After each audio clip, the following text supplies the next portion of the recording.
Good evening and welcome to a new season of the Platinum Pilot Series. Domination was the story of Season 1, but that song might change here in the second season. 7 races of 90 minutes will decide the fate of the drivers, with an expanded prototype field and a motorsport crown jewel to kick things off. It is truly anyone's game. My name is Taylor Mills, alongside me is Amity Pulsatrix, and we will be live from Lights to Flag here on ABN. On the outskirts of the quiet cathedral city of Le Mans lies an absolute monster racecourse that hosts the twice around the clock endurance race.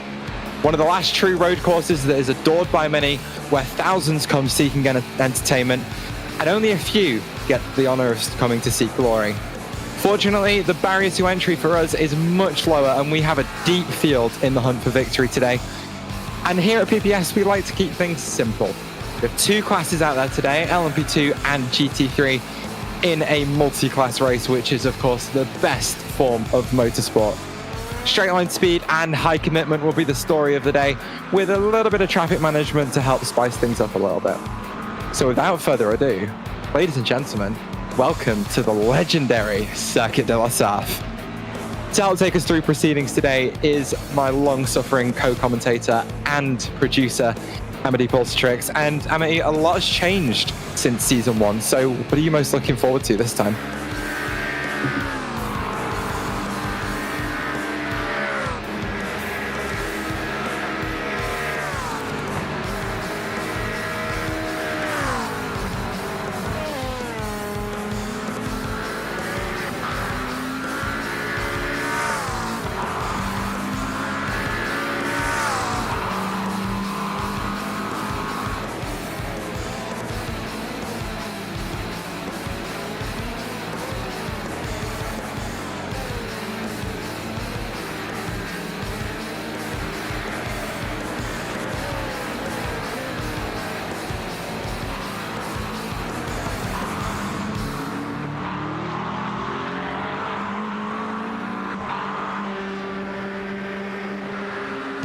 Yeah, as we mentioned, a much expanded LMP2 grid, especially compared to last season. But one notable absence from the LMP2 entries is that Project Valorous number 50 car that was piloted by Luke Smith last season, who drove to a fairly uncontested debut championship in the Platinum Pilot Series. He has taken, interestingly, a step down to GT3. And with Miguel Almeida returning in the same class, that means we have the 2 champions from Season 1 battling it out for victory in the same class. So we're going to get a new LMP2 champion this time out, and the 2 most dominant drivers of the first season are going to be racing against each other, Amity.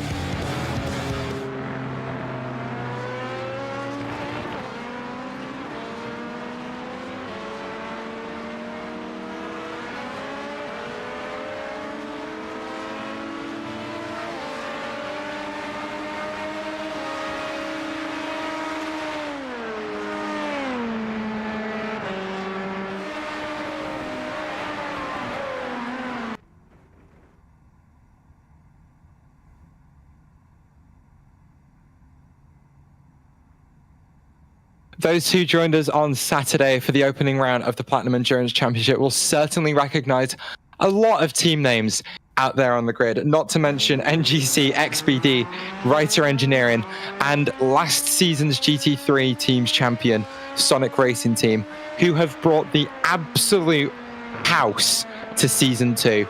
So if it's anyone's guess for who's going to take the championship this time, it's likely going to be one of them, because we are looking at teams that have brought 3, 4, 5 cars to this championship to, see who can be the fastest out there, as we're already jumping on board one of the cars out there to start the first final lap of the qualifying session. Remember the format for this one, you have 4 laps to go as fast as you can in 15 minutes around this 13.63 kilometer circuit with 38 whole corners in it. Each one you have to absolutely nail. So we're just hanging off the nose of Albin Manson's Dallara P217 for nearly on pace, who were, of course, in the PEC field at Spa. Not a brilliant result for them, so hoping to almost have a little bit of a recovery drive. And as I say that, it's curse of the commentator. Albert Manson, back end gets loose out of Tete Rouge, and that's that first lap absolutely thrown out the window.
Alberto Garcia Blasco, another one of those drivers that's doing double duty this time. I was in the PEC race at Spa on Saturday for XPDMO Racing. For anyone who remembers that race, they were the team that went for and committed to the fuel save strategy for the entire race distance, but just got knocked back with poor luck after poor luck after poor luck, getting into so many incidents that just weren't their fault, that really hampered their results out there, only managing at 6th place out of what was a 21 car field. So as good as that looks for a team that finished 3rd in the PEC Championship, I'm gonna scream, in season 6, they are not in a good spot to. They're not anything to follow on from, but they certainly want to jump off better with PPS. I would like it if OBS would stop screwing with my settings. Stream has not been able to hear me the entire time. Because it just just straight up wasn't recognizing my audio, and I only noticed because there was no history for the peak meter. Anyway, hi, my name is Amity Pulsatrix. Late joiner, sorry you only heard a one-sided conversation. That's rough.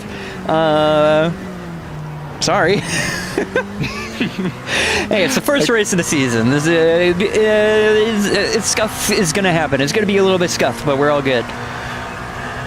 4 minutes then almost ticked away in this qualifying session already, as we're still following Alberto Garcia Blasco on his, well, it's very evidently a warm-up lap. But yeah, XPD Racing looking to really improve on Saturday's results. Same with the GT3 team, who had one of the same run of poor luck. Here's Gerard Sarthe on board that McLaren 720S GT3 that you're going to see quite a few of out there on the track tonight.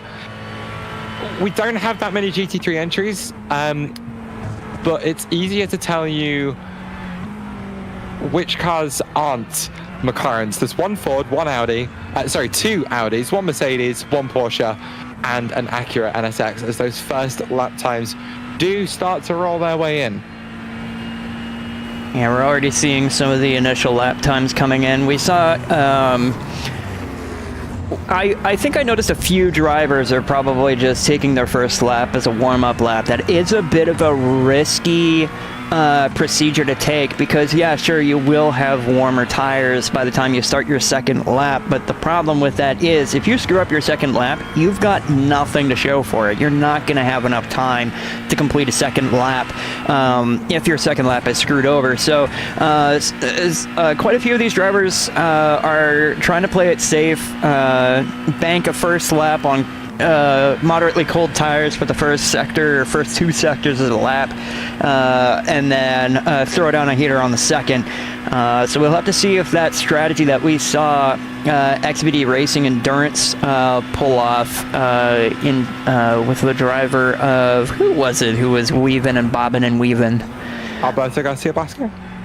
Correct, yeah. But currently the one in the lead is not that particular driver, but instead that is Fran Labrada up in the XPD Racing Endurance number 812.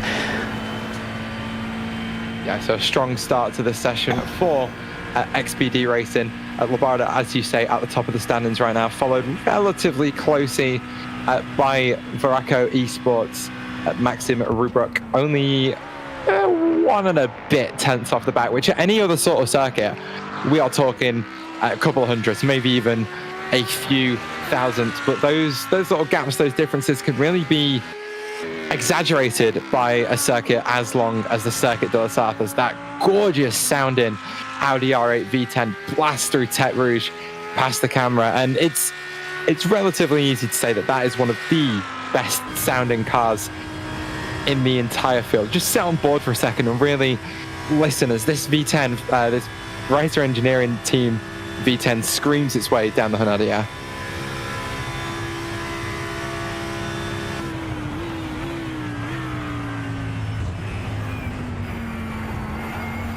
Really hard on the brakes into the first chicane of 2 on the Mulsanne straight. You could really hear it rowing through the gears. Those gears so tall to be able to achieve top speed. It does hurt the acceleration just a little bit through the twisties, but the Mulsanne straight is so long that you gain so much more time by just making the gears that long than you would lose in the acceleration through the rest of the circuit. Second chicane through here, trying to do it as clean as possible. Again, these chicanes look a lot harder. They're a lot harder to navigate than they look. They seem like they're fairly sweeping, fairly open, but that second half of the chicane gets tighter as you go along, and it often takes people by surprise if they're not prepared for it. The second, the circuit itself often claims that both of those chicanes are absolute mirror image identical to each other, but in my experience, they certainly don't feel it. Here is your last season LMP2 champion, Luke Smith, for Project Valorous, in the number 1 car, choosing to take that number for this season. Again, another gorgeous car, that Ford Mustang GT3, that's going to rumble past us at close enough to 300 kilometers an hour. Luke Smith, though, currently at the top of the standings, leading by nearly 0.6 of a second. So great job from him so far, taking that step down into GT3 and adapting really, really well. It'll certainly be interesting to maybe have a chat to him after the race if he does end up winning in GT3 to find out why he made that step down. Of course, it was a slightly less competitive LMP2 field that he was able to champion against, but might have just wanted a bit of a change of pace, might have wanted something just a little bit different to keep things interesting for another couple of months of racing. Yeah, Luke Smith showed a lot of dominance last season in the LMP2. Probably going for a little bit of a change up into the GT3, and it is quite a big change up indeed. The Ford Mustang, a much bigger engine, a much bigger vehicle than the LMP2s, much less grip, a little bit less power. So the driving experience is going to be vastly different compared to the two machines, but in my personal experience, I'm a bit of a GT3 fanatic. I love GT cars. I love sports cars like this. Basically, like, race it on Friday, buy it on Saturday kind of thing. And this Mustang is no exception. It sounds beautiful with the V8 just roaring through into the final corner. And finishing the lap. That is a fantastic lap, actually. That would be a 3:53.31. Yeah, it was a great lap from Almeida to get within only half a tenth of a second of Luke Smith, but then he comes in with one more lap to go, another 6, nearly 7 tenths clear at the head of the field. In LMP2, though, it is currently NGC by Rubis Gas on provisional pole. That's Pedro Daniel Paquette there, with nearly on pace racing. Nearly on pace with that lap as well, as actually the sister car jumps up to second place. That's going to be the number 81, piloted by Oliver Vigay. Oh, goodness gracious me, I'm going to struggle with that one. Vigay? I feel like I'm butchering that one. Vigay. I don't know. I honestly, you probably have a better idea than I do, and we both have no idea. I'm just as bad. I'm just as bad. At least you speak a second language. That is generous. I do not know a lick of French. I'm Canadian. I was not in French immersion. I don't know what I'm doing. Yeah, but you got to understand it, right? Whereas I'm over here having learnt French in high school and then done absolutely nothing with foreign languages in the last Number of years. All I know is comment ça va, which is how are you? Comme c'est comme ça, which is kind of good, kind of bad. Ça va bien, which is good. Ça va mal, which is bad. And then I also know puis-je aller à la toilette, which is like, can I go to the bathroom? That's it. That's all I know. That kind of makes sense. Mikael Sundström does improve on his lap though and moves back up to second place with a 3:32.562. But here's your provisional pole sitter as it stands, Pedro Daniel Piquet on another flyer. He's got a purple sector in there and he's got a personal best in there as well. And GC Rubisgas, the team that won in in GT3 Pro overall at the 10 hours of Spa, as Alberto Garcia Blasco improves to 7th position. But over the final two curbs, 3 of the 4 chicane, can Pedro Daniel Piquet secure that pole position? Over the line he comes, and it doesn't look like it's going to be an improvement, but no one else can get close to his lap time, as it looks like that's going to be his 4th lap completed. It looks like he's still pushing, but I don't think he's going to have time to get another one in with less than 3 minutes on the clock. No, he's not going to get another lap in, but at a track as long as Circuit de la Sarthe, any amount of practice is always good practice. So, he's going to take the time to just get his bearings around the first couple sectors of the track at the very least. Young Curbs finishing his lap time as well. Young Curbs getting sitting in 6th position in class in the number 16 Audi, as we take a look at currently yet to has set a time, but it's the last time in LMP2, sitting in 27th, the 222 of Kostek Solveig. A little bit of insider information on that one. Apparently, he's got a little bit of beef with TMR driver Alexander Miller. So if those two get anywhere near each other on the grid, keep an eye out for a little bit of fireworks. They apparently were in an IndyCar race the other week and got into a little bit of an incident, which Alex blames on the driver of the Fury Simsport car. But hey, I can't comment on it. I haven't seen the incident.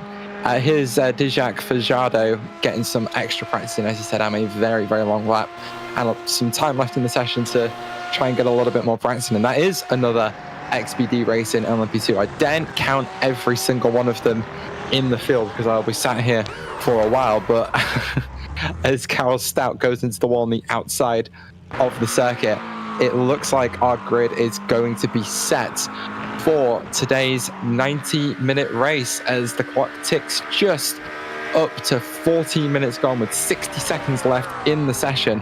Diogo Teodoro now on board that McLaren 720 GT3 after being in the Ford Mustang GT3 for Sonic Racing Team last year, pushing out of the final corner, looking for as much on the exit of the track as he can. He was on a lap, and it is going to be an improvement by 1 to move himself just in front of Philip Spess on the grid into P8. Gianni Peroni, who we were following in that Audi R8 V10 earlier on, coming through the Porsche curves, gonna flick it in for the final one of those. That car looking very sluggish mid-corner and using all the curve on the exit as he feeds the car gently through Maison Blanche, looking for his braking point into the four chicanes, use all those curves on the outside of the inside. Never mind, he's going to come down pit lane instead.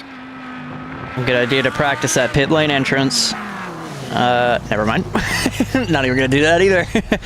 And it's fine, that's all you need. But with that, I think qualifying will pretty much come to a close.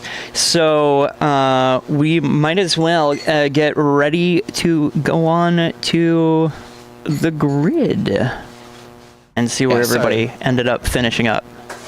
Let's have a look how the field is going to line up for today's race here at the Circuit de la Sarthe. Pedro Piquet will put it on pole for NGC by Rubisgas, and Mikael Sundström will line it up alongside him in second for nearly on pace.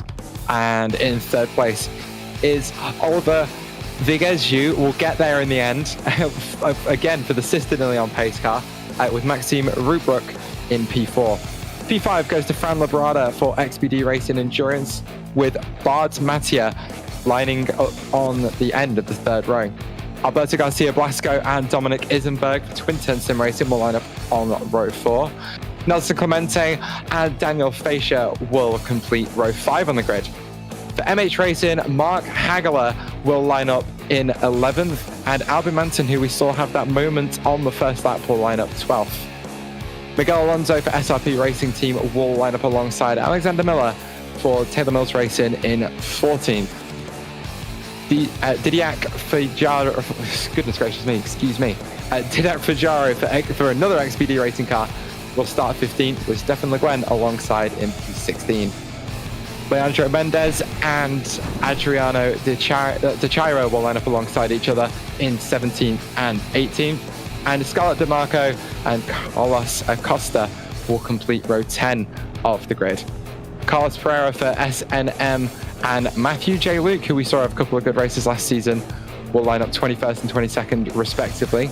And another twin-turn sim racing car will be down there in 23rd, with Felix Manzanedo for another XPD racing car will start 24th. Dimitri Dennis of Fuelvine Racing, who we saw at the sharp end of the field last season for Fuelvine Racing, will start 25th, alongside Killian Clace for Eagle Speed Academy. David Smith and Alex Deiter will line up on row 14, with Kostek, Solovage and Cesar Cabral rounding out the LMP2 field. Meanwhile, in the GT3 class, we have Luke Smith taking pole. No surprise there. The previous overall champion taking pole position in the new GT3 class, at least new for him. Miguel Almeida going to be sitting in second. Previous season's champion in GT3 going to be having a little bit of a struggle going up against some stiff competition up against Luke Smith. Gerard Sardeni and Mikel Estevez going to be rounding out the second row here in GT3. Jan Curbs having a little bit more luck here at Circuit de la Sarthe than he had last season in the Ryder Engineering Esports car, number 16, alongside Raymond Deniet. Deniet. We're going to go with Deniet in 5th and 6th in the 3rd row. Diogo Teodoro and Christoph Zander in the 4th row. Artur Loureiro and Philip Spess rounding out your top 10 of qualifying sitting on the grid. Karel Stout in the Porsche in number 37 in 12th, with 11th just alongside him, the Ryder Engineering Esports Adrian Hanowitz. Gianni Perrone in 14th, and in 13th is going to be Pedro Vigario. And then 16th and 15th, Federico Faria in the 219 and Aaron Broderick. Why was that one the one I had struggles with? In the number 69 Fury Sim Sport Black, sitting in 15th. And rounding out your GT3 class is going to be Leonardo Marquez in the Sonic Racing Team Pink 135. It will be 46 sorry, not 46, goodness me, I can't count. 30 LMP2s and 70 GT3s will make their way through the final chicane as Pedro Daniel Paquette gets ready to lead the field away into green. The green flag flies. The drivers are getting away as they file their way down to turn 1. It is 3-4 wide in the background already as the LMP2 field squeezes its way through the kink at 1. Oh, we're going to see any big dives. It looks like there's a move for third there, but it's gone way, way too deep. I think that's Maxime Rubruck at Ford. Oh, goodness gracious me. I can't quite see what team that's on, but that's going to be into the gravel. 2 cars, in fact, off into the gravel at the start of this race already, as Amity, I think the GT3s are about to take the start as well. So the GT3s led by Luke Smith. We already have a car off on the side there through the gravel, but Luke Smith is going to take the GT3 class onto a trip down the front stretch to start this race for the class, heading straight through into the first handful of corners. This one is probably the trickiest corner with all these cold tires and with these heavy cars trying to get woed down. You could see a little bit of a stack up forming, but no big significant incidents so far in the GT3 class. That's Gianni Perrone losing a position or 2 there, just being held a little bit tight on the apex of turn 2, but still at the front of the GT3 field. Luke Smith is very comfortable through the first sector as we jump back to the LMP2s, who have already practically nose to tail all the way down the Hun ODR, still led on their way by Pedro Daniel Paquette, who hasn't ceded that lead yet, but Mikhail Sudstrom really wants to challenge him, as he's still going to sit under the rear wing of that LMP2 in front of him. It's a bit of a delayed exit for Sudstrom. I'm trying to see if there's a slowdown there. It doesn't look like it, but the speed's going to build once again as they go down this third part of the Mulsanne Straight into one of the best overtaking opportunities on the circuit. Sundstrom doesn't look like he's going to be closest on this particular opportunity, but they've still got the run down to Indianapolis to come. So far, everything seems to be fairly settled in a straight line for the LMP2s, and just as I say that, there's a bit of an incident further back. I believe, I'm not quite sure what car that is that got sideways. That's the number 82 of Mark Hagel for MH Racing, getting a little bit sideways, but being very patient, very good sportsmanship there to wait for everybody to file through and rejoin safely, or as some would say, resafe joinly. Oh no, she said it. She's committed war crimes in race 1.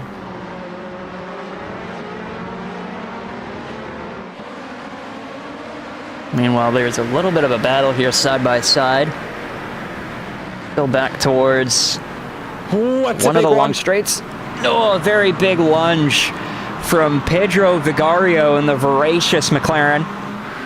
Letting that move stick. You saw the Acura NSX driven by Aaron Broderick having a little bit of an issue, going wide into the gravel, but keeping it straight.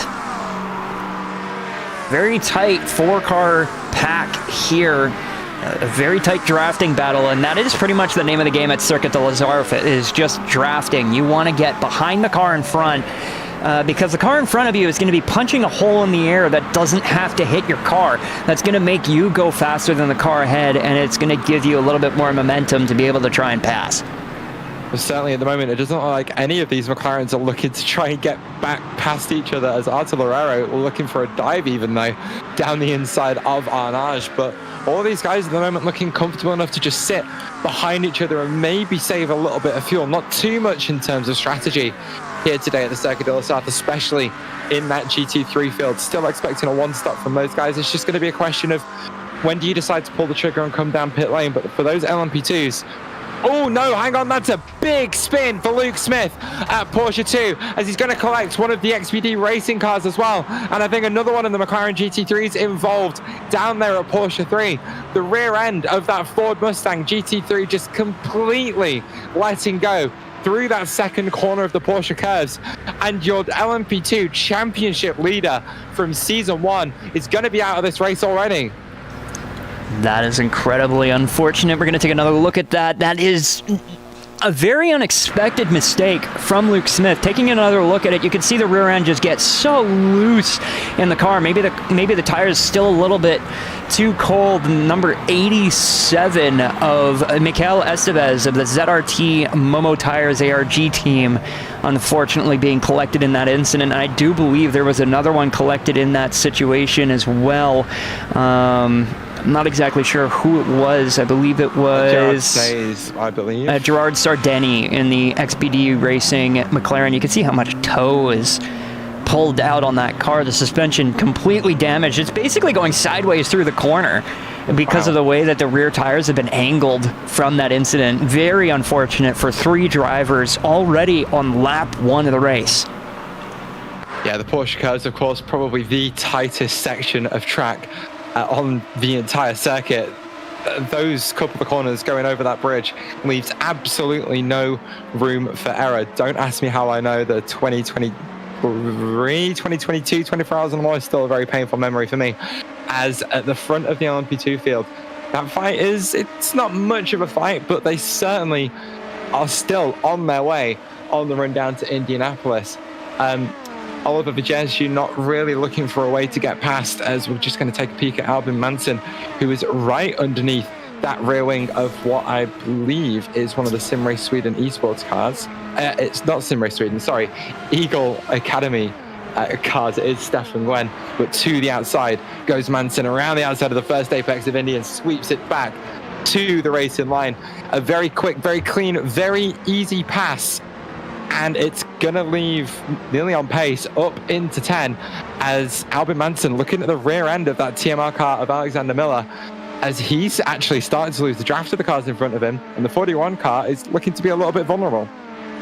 It does make me wonder what in particular is slowing that car down, because if I do recall correctly, this is an open setup league, so everybody has their own setup. You know, maybe they're running more downforce or a little bit less. So I wonder if this is either a downforce issue, just running too much downforce and causing too much drag, which brings the car to a little bit lower of a top speed, or if this is a situation where the car might have a little bit of damage, or if it's just a bad exit out of a corner and just losing that much time. But losing the draft is an incredibly problematic issue here at Circuit de la Sarthe. The straights are so long. You want to be behind somebody who is punching a hole in the air in front of you. So a little bit of an issue for the 127 of Albin Manson. Yeah, for Alexander Miller, though, there in P9, he's someone who's not really used to this circuit yet. He's slowly building his confidence with the LMP2 and sports cars, but we did a lot of sitting down and helping him learn the track last night. Lots of shouting, lots of look up the road, as he almost collected a slowdown on the exit of turn 1 there, and it's going to leave himself just a little bit vulnerable to Manson. So it's going to be a case of focus on that corner exit through Tete Rouge, using all the curb on the outside, all the curb on the exit. Still has Miguel Alonso dragging him down that first part of the straight. And like you say, Amity, it is an open setup here, so maybe different downforce levels being ran on these cars, as all three of these drivers are going to begin to get closer together and closer together and closer together. But it's going to be Albin Manson with the advantage, who's going to pull out to the inside of the circuit, as him and Miller are going to go side by side, but Miller chooses to lift out, lets Manson through, and just slots back into P10. So Albin Manson, in the space of a lap, has already made up 2 places. Ooh, and you saw the car ahead. That's Miguel Alonso and the SRP Racing Team GTR number 92, going quite wide on the exit of the middle portion of the chicane. That can cause a penalty. You have to serve a penalty if you cut the track, essentially, and it does look like that might be the case. If you are cutting the track and you're caught by iRacing for doing so, you will receive a slowdown. You do need to give up some of the time gained when you cut the track. And when you're on the Mulsanne straight, there's not a lot of opportunity to try and slow down without losing position, and we're probably seeing that right here.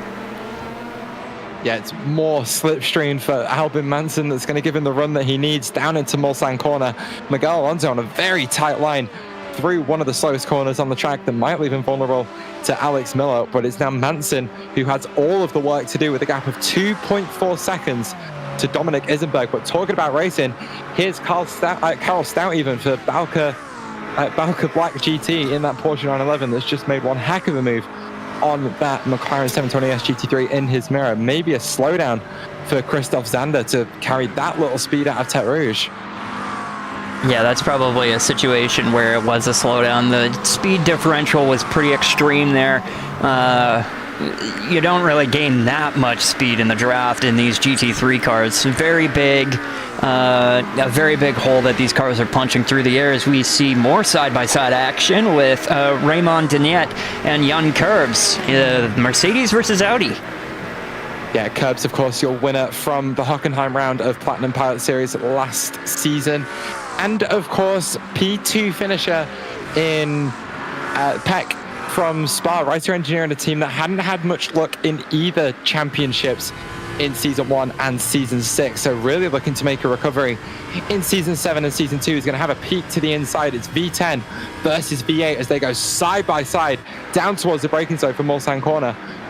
Raymond Deniette is going to back out hard from that one as Diogo Teodoro almost runs into the back of him. It's a flash of the headlights from the Sonic Racing Team McLaren, who was far from happy with that one.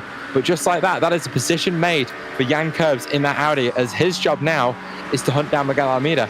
And let me tell you something, Amity, his average lap times at the moment, about, looking at it, 0.4 of a second per lap faster than Miguel.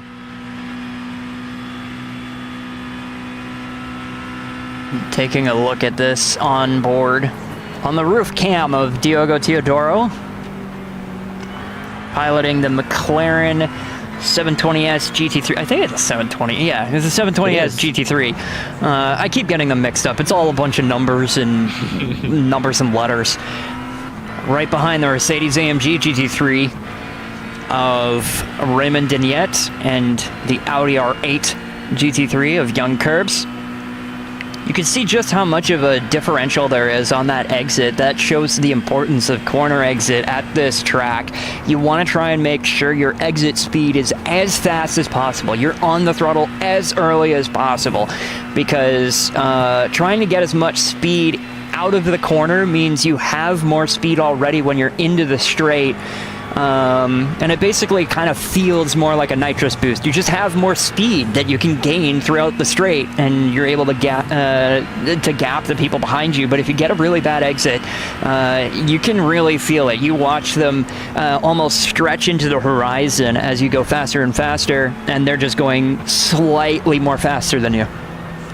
Raymond Dignette really putting the pressure on Young Curbs at the moment, all the way under the rear wing of that Audi R8 GT3 and filling his mirrors full of that bright orange on the Mercedes-AMG GT3. There isn't going to be an opportunity down here into P2, but he's just been patient, waiting for the Hun RDA. You can see how early he's getting on the brakes for all of these corners. It's allowing Diego Teodoro to close right the way back up onto Raymond Dignette. So patience can cost you a little bit if you're too cautious, because Teodoro might be looking to make a move of his own, because he's coming under a bit of pressure from Pedro Vigario behind as well, as there's a big off down at Mulsanne corner. I'm trying to get a bead on who that is. It might be one of the Fury Simsport drivers of Adriano Di Chara.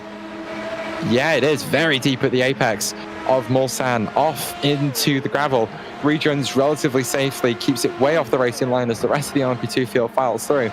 But that is going to be the last thing they wanted, as we've got a race down into Indianapolis. It's the driver that's just been off who has to concede another couple of positions, down into Indianapolis corner, as he's still trying to get those tires clear of all that gravel. Of course, iRacing's new debris model making it a lot more difficult when you rejoin the track from going off it, carrying all that gravel and debris back onto the circuit, and that will be there for a couple more laps to go.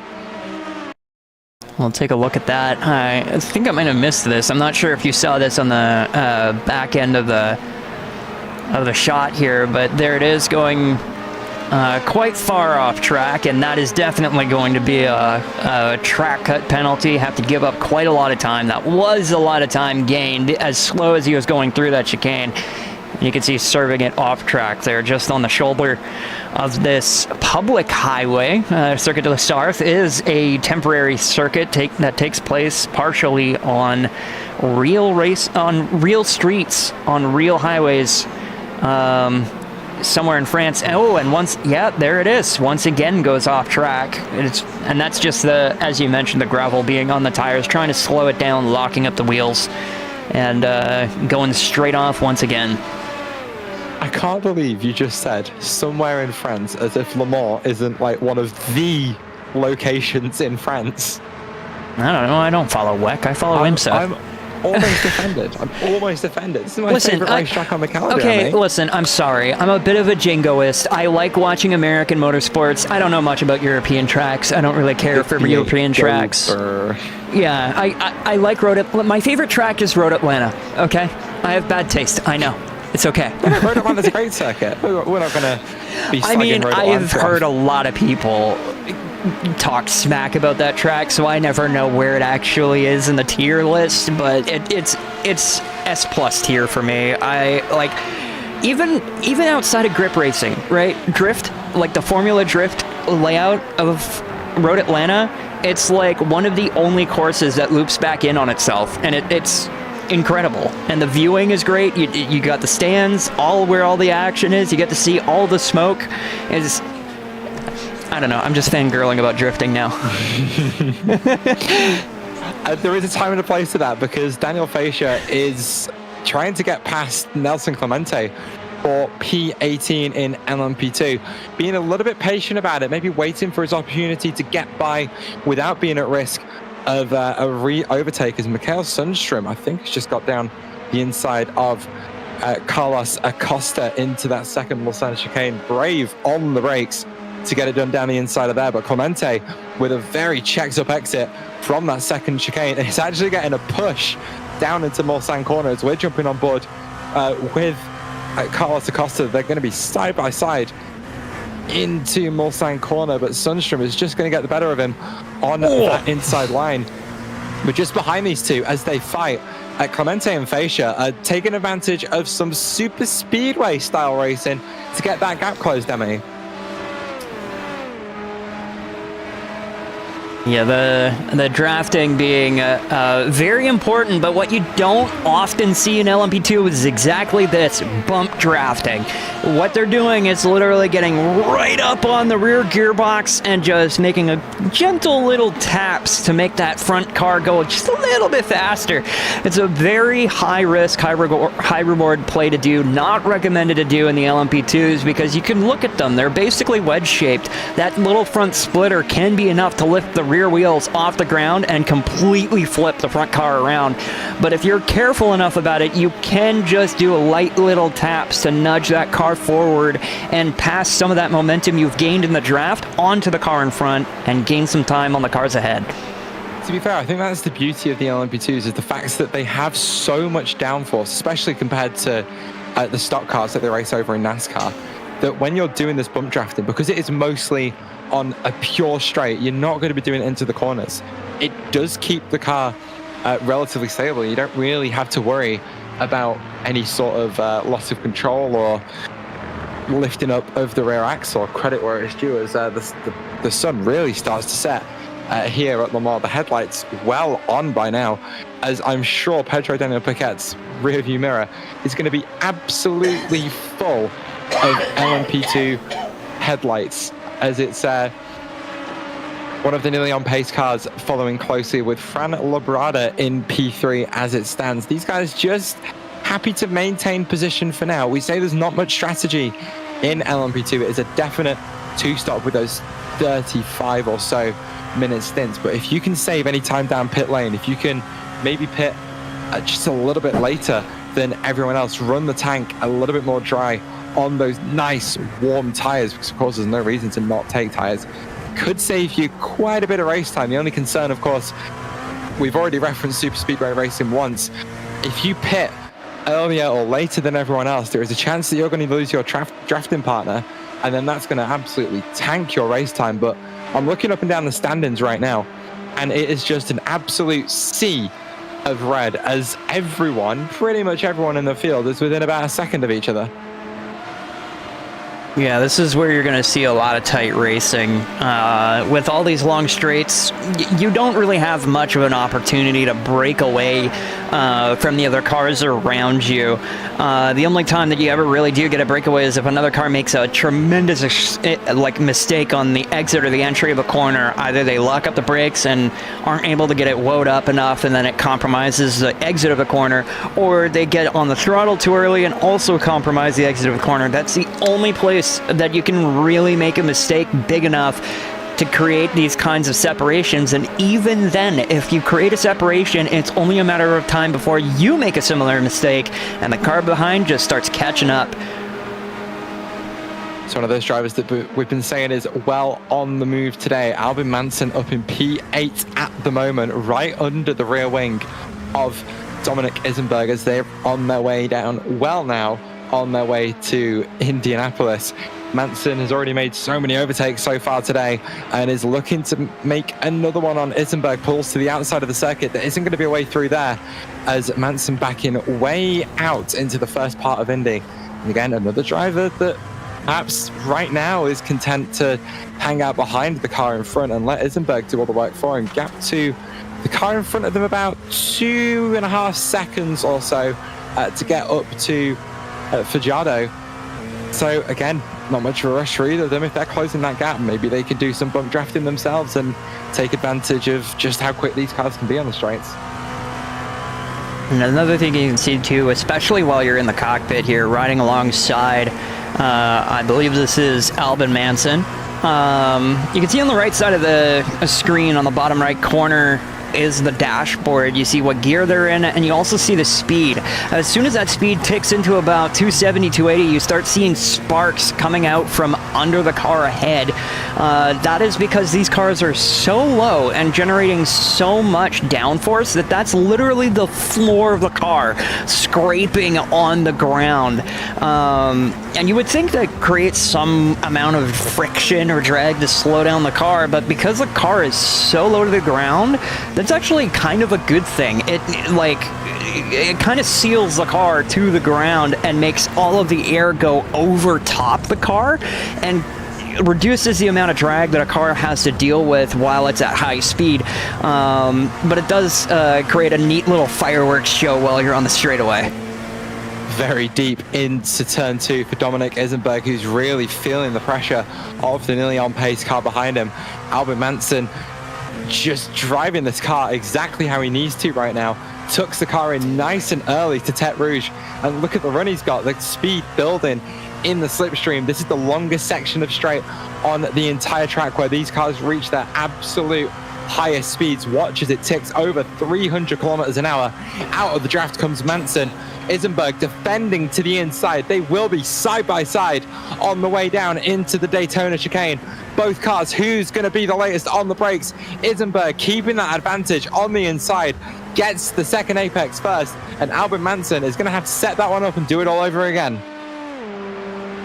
Fantastic defense from Dominic Isenberg, who was also competing in last season's pilot series, season 1. Dominic Isenberg had various up and downs, a few incidents here and there, but gained a lot of experience from it as we see him blink out of existence and come back. A little bit of a latency to the race server, but hopefully that's not going to cause too big an issue. One thing to note, whenever Dominic actually disappears from the track, for a temporary moment, the car behind, that is Albin Manson, actually does lose a little bit of draft when that happens. So it's a very unfortunate circumstance, but that is the realities that we deal with here racing on the internet, where in real life you get mechanical failures, like sometimes your driveline explodes or your transmission fails. Here on the internet, you have these little blip outs or sometimes just straight out disconnections from the race server for one reason or another. That's our version of mechanical failure. Of course, real-life race drivers don't have to deal with finicky sim racing gear either, as this battle looks set to continue deep into this race, but Manson just not really able to build a run on the rest of the Renault Dier, and then on the run down to Indianapolis either, as he's sitting about half a second back as it stands, just really struggling with that understeer through those medium to high speed corners.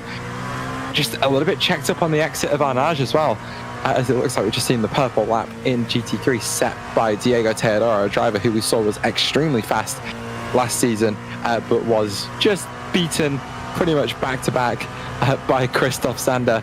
So let's not talk about fastest lap times, because they look like they're going to keep tumbling for the next half an hour or so. 25 minutes into this race already, but only 6 laps completed in LMP2. Albin Manson looking to have the advantage through the first part of the Porsche curves, but through that final 3 and 4 sector, Isenberg has been able to pull a few more car lengths as that gap has opened all the way out to 0.8 of a second. Zero pressure for Manson behind. He just has to concentrate on making the most of his car, making the most of that slipstream, and getting himself back in a position where he could start thinking about moving up to 7th place in this race. As it stands, both of these cars are looking just a touch slower than Fiado just in front of him, but back down in GT3 we do have a fight for position on our hands, as I think we're just following Pedro Vigario there for Voracious in another McLaren 720S GT3 tucked up under that rear wing of Diogo Teodoro, who is still trying to get on the back of Raymond Diniet, who's been pounding Jan Kurbs for goodness the last 20 minutes or so. Kurbs doing a great job to get in front of Diniet, but then has just not really been able to make any more forward progress. Been gradually taking a little bit lap after lap out of Miguel Almeida, I think having to deal with a little bit of traffic earlier on to get that one down to 2.1 seconds, but perhaps with a gap of 0.2 behind, it's time for that Mercedes to slot into line, maybe start doing a little bit of bump drafting. I'm sure the rear diffuser of that R8 V10 can handle it. Yeah, this is one of those situations where you really got to make a choice. Do you want to take a risk and do a little bit of bump drafting to try and catch up to P1, or do you want to take that second position away? Because on the one hand, if you do bump draft, there is that risk of potentially not quite lining the bumpers up properly and causing a spin. But on the other hand, if you're not doing that, you are losing speed to the car in front. So it might not be ideal as well. We're seeing a pass for second place. Raymond Deniette getting the pass done in the Mercedes AMG as Young Curbs falls down into second, or falls down into third. But the big disadvantage of this, if you're fighting for position, if you're battling, you're compromising each other's lines to try and defend or attack for those positions, and that means the car ahead is going to gain more time. And we've seen that now as the time between second place in Raymond Deniette and first place in Miguel Almeida has extended to 2.4 seconds, where it was previously just about under 2. Yeah, and it was a smart bit of driving from Curbs to not fight that one too hard, thinking that he can get more lap time by just leapfrogging with Raymond Deniette. But it doesn't look like that Mercedes is really set up to, well, we'd say in the likes of IndyCar racing, it doesn't look like it's set up to lead. It has way too much downforce on it, because look at the way that he's pulled away at the end of the Porsche Curbs now coming under pressure from Diego Teodoro. That 720S GT3 just able to get through those big twisty corners a little bit faster than the Audi R8 GT3, but just having a peek at the front of the field, Deniette has actually closed that gap to Miguel Almeida, as it's now down under 2 seconds for the first time all race, and it really looks like we might have a battle on our hands now. It's looking like Raymond Deniette is focused up and on a tear, using up all the tire, using up all the width of the track to try and catch up to Miguel Almeida. That's what you want to try and do if you want to catch the leader, because unfortunately for the leader, yeah, you're leading the race, but you also have no one in front of you to help you with the draft, whereas the car behind, even for second place, for leading a pack, if you have a pack of cars behind you, they are able to shape the way that you're punching the air and almost keep the air from hitting your spoiler just by fitting into that draft and flexing the air, so to speak. Because when you're going this fast, the air acts more like a fluid than a gas. So, you know, Raymond Deniette is going to have the advantage of the draft from behind, and Miguel Almeida has no help whatsoever.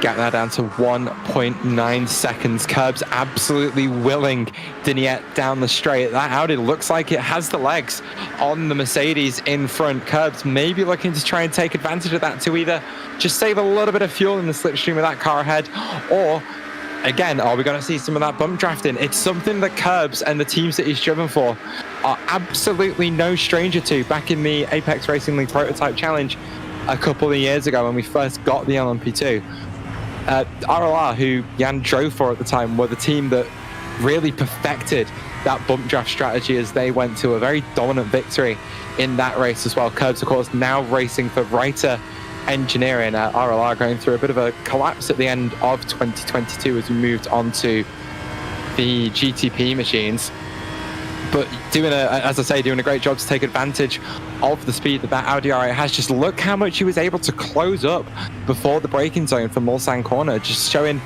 great patience to let Deniette do what he needs to do, as slowly but surely they are chunking that gap down to Miguel Almeida. And I think in a couple of laps or so, we're going to see this fight for the lead be absolutely nose to tail. So don't look away now, folks. And you can see just behind as well, Miguel Almeida's teammate, Diogo Teodoro, Sonic Racing Team Silver, currently being hounded by Pedro Vigario in the voracious McLaren. They seem to be not, just as I was going to say, they don't seem to be battling each other too much. It looked like the voracious number 22 was going to go for a move, thought better of it. See a little bit of a wiggle from Diogo Teodoro, maybe trying to scrub some dirt off the wheels a little bit. And Young Curbs also getting a little bit out of line. Couldn't tell if he was really looking for a move or just looking for some clean air. That is the other risk that you run when you're sitting in the draft for as long as these cars do through all these long straights. If you're sitting in the draft for too long, your engine does get hot because that air that's supposed to be hitting the radiator is going completely over it. It's not touching it. So that radiator is going to start getting hot. The water inside is going to get hot. That water is supposed to cool the engine. If it's not cooling the engine, it's just boiling the water on the inside, and you can blow your engine doing that. So sometimes you're probably going to see them peak a little bit like they do in NASCAR to kind of grab some air onto the radiator, cool down the water just a little bit, as we see Young Courage take maybe a little bit too much of the curb and I think scrape the bottom end of the floor. But it was Raymond Diniette who got all sorts of out of shape on the last part of the Ford chicane. You think Curbs have looked for a way through into turns 1 and 2, but thinks better of it.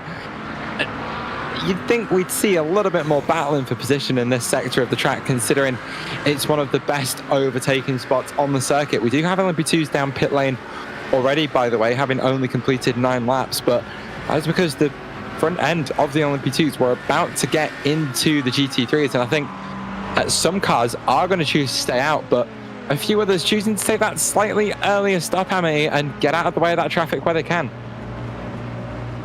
Yeah, this is a pretty important portion of the race, the pit stop. Where do you decide to take your pit stop? What kind of pit stop are you going to have? Are you going to take just fuel, or are you going to take fuel and tires? This is an incredibly important strategic part of the racing. Suffice to say, a lot of races can be made or broken in the pit strategy. So racing isn't just about going fast on track, it's also being smart and playing your cards just right. So I'm just having a little bit of a look further up the field where we do have the LMP2s threading their way through the GT3s. This is my absolute favorite part of the race, is seeing how the GT3s and LMP2s deal with each other. Teodoro really getting the hurry up from Pedro Vigario just behind, who almost gets ran into the back of by the second place LMP2. That is a gap that was absolutely nose to tail earlier on in this lap, but that GT3 traffic has separated it to the point where you are looking at a 2.7 second gap between second and first in LMP2. The 81 car just really struggling to make his way through that GT3 traffic, as the GT3s are just trying their absolute best to survive in the background. Fran Labrada, a very, very late move on Vigario. I'm sure Vigario is not going to be happy with that one. Flashes the headlights to show his dismay, as he's going to lose his bump draft buddy now, as Teodoro looking up the road at Curbs and Diniette, as those two still lying astern, looking for a way to get on the rear wing of Miguel Almeida at the front of the GT3 field. Miguel Almeida in Sonic Racing Team Green, controlling the GT3 field pretty much from the third sector, from the start of the third sector of the first lap. We saw Luke Smith, who was our previous season champion in LMP2, actually get the rear tail loose, and unfortunately did not score. I'm not sure if he scored a DNF. I don't think I see him on track at the moment, so it might have been, but a very big incident in that third sector on the first lap. And now Miguel Almeida assuming his place as the defending champion for GT3. And we do have a battle for position out there on track at the moment, as Dimitri Dennis versus Alex Dieter. These two going back a whole season. Dieter very, very deep into Indianapolis, off into the gravel. These two were absolutely door banging down the straight towards Indianapolis. I don't know if you can get a replay of that one, but Dieter's had to tow to pit lane because it looks like he might have picked up some damage there. Yeah, we'll have to see if we can take a look and see what happened here. Very fast through that right-hander, so quick. Couldn't quite get the car slowed down enough. I don't know that that was a serious enough crash to really warrant a tow, but I'm not exactly sure what happened. Maybe it was a brake failure or something like that, something to do with the brake pedals, and unfortunately that might be a race over for Alex Dieter, as we actually have another incident to take a look at with Artur Loureiro. Here's the NGC by Rubus Gas McLaren on his way down into Arnage. He's got LP2s on his inside and turns in for Arnage with a prototype already down there at the apex. And Loureiro almost turning in for that corner as if the LMP2 wasn't there and gets spun round for it. Not a great bit of heads-up driving from the NGC by Rubus Gas driver, but either way, the rest of the LMP2s are down pit lane. As I'm just following Alberto Garcia Blasco, who was the first of the early pitters, to try and see where he comes out relative to the rest of the LMP2s. You know what? Look to the outside of the corner. He's going to jump everybody and take the lead in this race. Miguel Almeida on the outside of turn 2 there, who also just pitted. But by not going through that LMP2 traffic, that GT3 traffic, Alberto Garcia Blasco has jumped everyone in that first round of pit stops and now leads the first round of the Platinum Pilot Series. And this is what I mean when I said this is where you make or break your race here in the pit stop strategy. Alberto Garcia taking a pit stop early and now being able to jump ahead of absolutely everyone, throws in a fantastic in-lap, throws in a fantastic out-lap, and is able to grab the lead by a considerable margin, 4.2 seconds. As you see a shower of sparks as the floor of the car dragging across the ground, going over 300 kilometers an hour, looking absolutely gorgeous in the middle of the night. Yeah, this is the tricky bit now as well, because Pedro Paquette is going to be on very, very cold tires, and with a track temperature of only 19 degrees Celsius, it's going to take him a little while to get those up to temperature. Bart Mattia not too far behind him, only about a second and a half or so, who could give him some assistance further around the lap if that gap does end up closing up a little bit. But yeah, that other advantage of pitting early, besides not having to deal with the McLaren field, is you do get to come out on the lap where everyone else comes out the pits on some very, very warm rubber, and that's when you can really start to push, take advantage of those warm tires and build that gap. It was just over 4 seconds though coming into the second Mulsanne chicane, or well, into the first Mulsanne chicane, but as this straight has gone on, Pedro Paquette has actually managed to close the gap back under 4 seconds, and I think is going to start having the pace to threaten Alberto Garcia Blasco.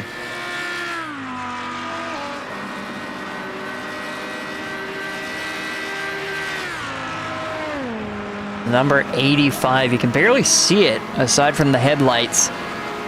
And this is where the job gets difficult for us as commentators, because we have to try and keep track of who's where, what's who. And I can definitely tell that's Young Curbs just because of the sound of the Audi. It's the only Audi on track, I think, or the only one of two. And it's a pretty iconic sound, so you automatically know that's got to be the 16 of Young Curbs, and just barely scraping by is the 85. See a little bit of wiggle, I think, trying to remove some of the dirt that was accumulated on the exterior of that corner there, and that is a common sight as well. You see a lot of dirt accumulate on the exit of that corner. If you take too much, you can get the tires dirty, and that does reduce grip. You want to remove that dirt as soon as you get to the next corner, otherwise you could slip and see exactly what happened with Luke Smith through the Porsche curves. So GT3 pit window is open then. Everyone else reacting to Miguel Almeida coming down pit lane last lap as Voracious, Deniette, Reiter, Sonic, RPM, the other Reiter car, all down pit lane for the first round of pit stops. Everybody up on the jacks taking a fresh set of tires. Remember, tires are changed at the same time that the car is refueled here in iRacing and in the Platinum Pilot Series. So the only penalty to taking a fresh set of tires is having to get them back up to temperature again. But keep an eye out on Miguel Almeida down there, currently technically in P9 in a little bit of LMP2 traffic, as he threads his way through the final corners of the Ford chicane. Where is he going to come out relative to everyone else? He's already jumped. Ooh, no, he's already jumped everyone. You know, Raymond Deniette can't get back up to speed as Deniette and Curbs almost come together on pit lane exit. And that gap is going to build and build as these guys are trying to get that rubber up to temperature. The gap already up to 2 seconds, but it is 2 by 2 into the Dunlop chicane. And LMP2 really introducing itself to that battle. Teodoro getting all sorts of checked up. And now he really has to look in his mirror and keep an eye on those cars behind him who are looking to try and take his place. This is where it's real sketchy. It's when the GT3s are on ice-cold tires and the LMP2s on warmer tires are trying to weave through, because those GT3s are very heavy. When those cars have ice-cold tires, they don't have any grip whatsoever. You can see Miguel Almeida almost pitching the number 13 LMP2 car a little bit too close to the guardrail. Eventually realizes there's a car there, lets him by. But this is where it gets real dicey. These GT3s are on ice-cold tires. Less grip, less control. It can be very terrifying to the LMP2s to try and weave through. Oh, one of the LMP2s in the background there going for a big dive. It's Custex Olivage for Fury Simsport around the outside of Diego Teodoro on the exit there. Pedro Vigario had only just got back on the rear end of Teodoro and started that bump draft train yet again. Teodoro is still within slipstream of Jan Curbs, who has lost a little bit of time to Deniette in this pit stop cycle. That gap opened up to 1.3 seconds or so. No, not quite, sorry. Opened up to... Yeah, no, you know what? I was right. 1.3 seconds. I was reading the wrong thing on the relative, but still got to the right answer, as it is an absolute gaggle of traffic down into the second Mulsanne chicane. It's one of the Eagle cars squeezing its way through on Carol Stout as another one of the P2s goes right to the exit. There used to be a very, very big bump on the exit of that corner as everyone's going to get through cleanly, which is almost surprising because it looks like we're about to witness the big one here at Le Mans. Jeez, this was very anxiety-inducing. Not only do you have to deal with mixed traffic, but you have to deal with it at night. It is surprisingly difficult to figure out in the rearview mirror, is that a car that's going to be faster than me, or is it a car in my class? GT3s have to be hyper-aware of their surroundings in order to prevent anything from happening. As we see a 3-wide moment there with the GT3s. Ooh. Very scary. 2 GT3s, 1 LMP2 going side by side, and now we still see them side by side. I believe that is Carl Stout and Adrian Hanowitz going side by side, and there's a contact. 37 of Carl. Oh, no. Oh, no, collects the P2 as well. Carl Stout just not leaving enough room down on the entry to Mulsanne corner and is gonna collect. I think that was... I think it was Mark Hagel. On the list, it might have been Mark Hagler, as both cars are going to get, well, one car's going to tow to pit lane, and Hanowix is going to survive that one. But goodness gracious me, they were door banging all the way down that straight, and it was always going to end in tears. Here comes the replay for you. It's Stout on the outside, Hanowix on the inside, and the Porsche just turns down way too early for where that McLaren was. Can't get it stopped and collects Mark Hagler along the way. Hopefully the MH Racing car doesn't have much damage on it. That LMP2 is built like a tank, but he's going to have got all sorts of checked up. Here's the onboard for you as well. You just see the Porsche almost turns in as if the McLaren's not there. And there's that second hit with Hagler and takes Carl Stout out of the race. I'm sure he's going to be absolutely kicking himself for that one. Yeah, it was very unfortunate. The way they were racing so tight together, it was...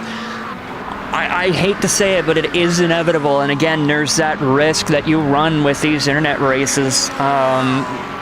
You know, with the latency to the race server, if you don't have a very low ping and a very good connection to the race server, it can be a situation where what we call netcode in the business, where you seem as though like you're separated by a few inches or so, or you have a few inches extra gap, but the race server or one of the clients, either you or the other driver, detects a collision, and then it just kind of pops you sideways like that. In that particular situation, it looked like it was pretty much just like it looked pretty much like it was cut and dry. That was just straight up contact, no netcode or anything like that, but it's still very unfortunate to see, very unfortunate to watch when you see, some close racing like that, some close, exciting racing like that end in disaster. Once you're having a yap about that incident between Hanoix and the Porsche, we did actually have a change of position in the lead of this race. Pedro Daniel Paquette, who was looking threatening on pace, has managed to retake the lead from Alberto Garcia Blasco, who has already dropped 7/10 back on your LMP2 race leader, as it genuinely looks like Paquette is absolutely untouchable in this race. Are we going to see another season of pure domination by one driver? As it stands right now, it certainly looks like it. But a little bit further down the P2 field, it looks like we have Killian Claes, Adriano Di Chiaria, Tiffany Toledano, and Daniel Facia having a big old battle. It's Toledano and Di Chiaria in the middle of that one, with Toledano with the run on the left-hand side of the circuit. We'll have the outside line for Mulsanne corner. Adriano Di Chiaria down the inside, almost contacted the apex there, but both drivers leaving each other just enough room. And Facia is going to take advantage of the checked up run out of the corner for Di Chiaria and move up into P17. And again, with the exit that Facia was able to get, is already able to put Tiffany Toledano under mountains of pressure on the run down to Indy. Is it going to be two positions on one straight? Facia almost pulls to the right, thinks better of it, stays tucked in for now, and we'll have to wait for another lap. Killian Claes providing a good little bit of slipstream cover just to help Toledano stay ahead there.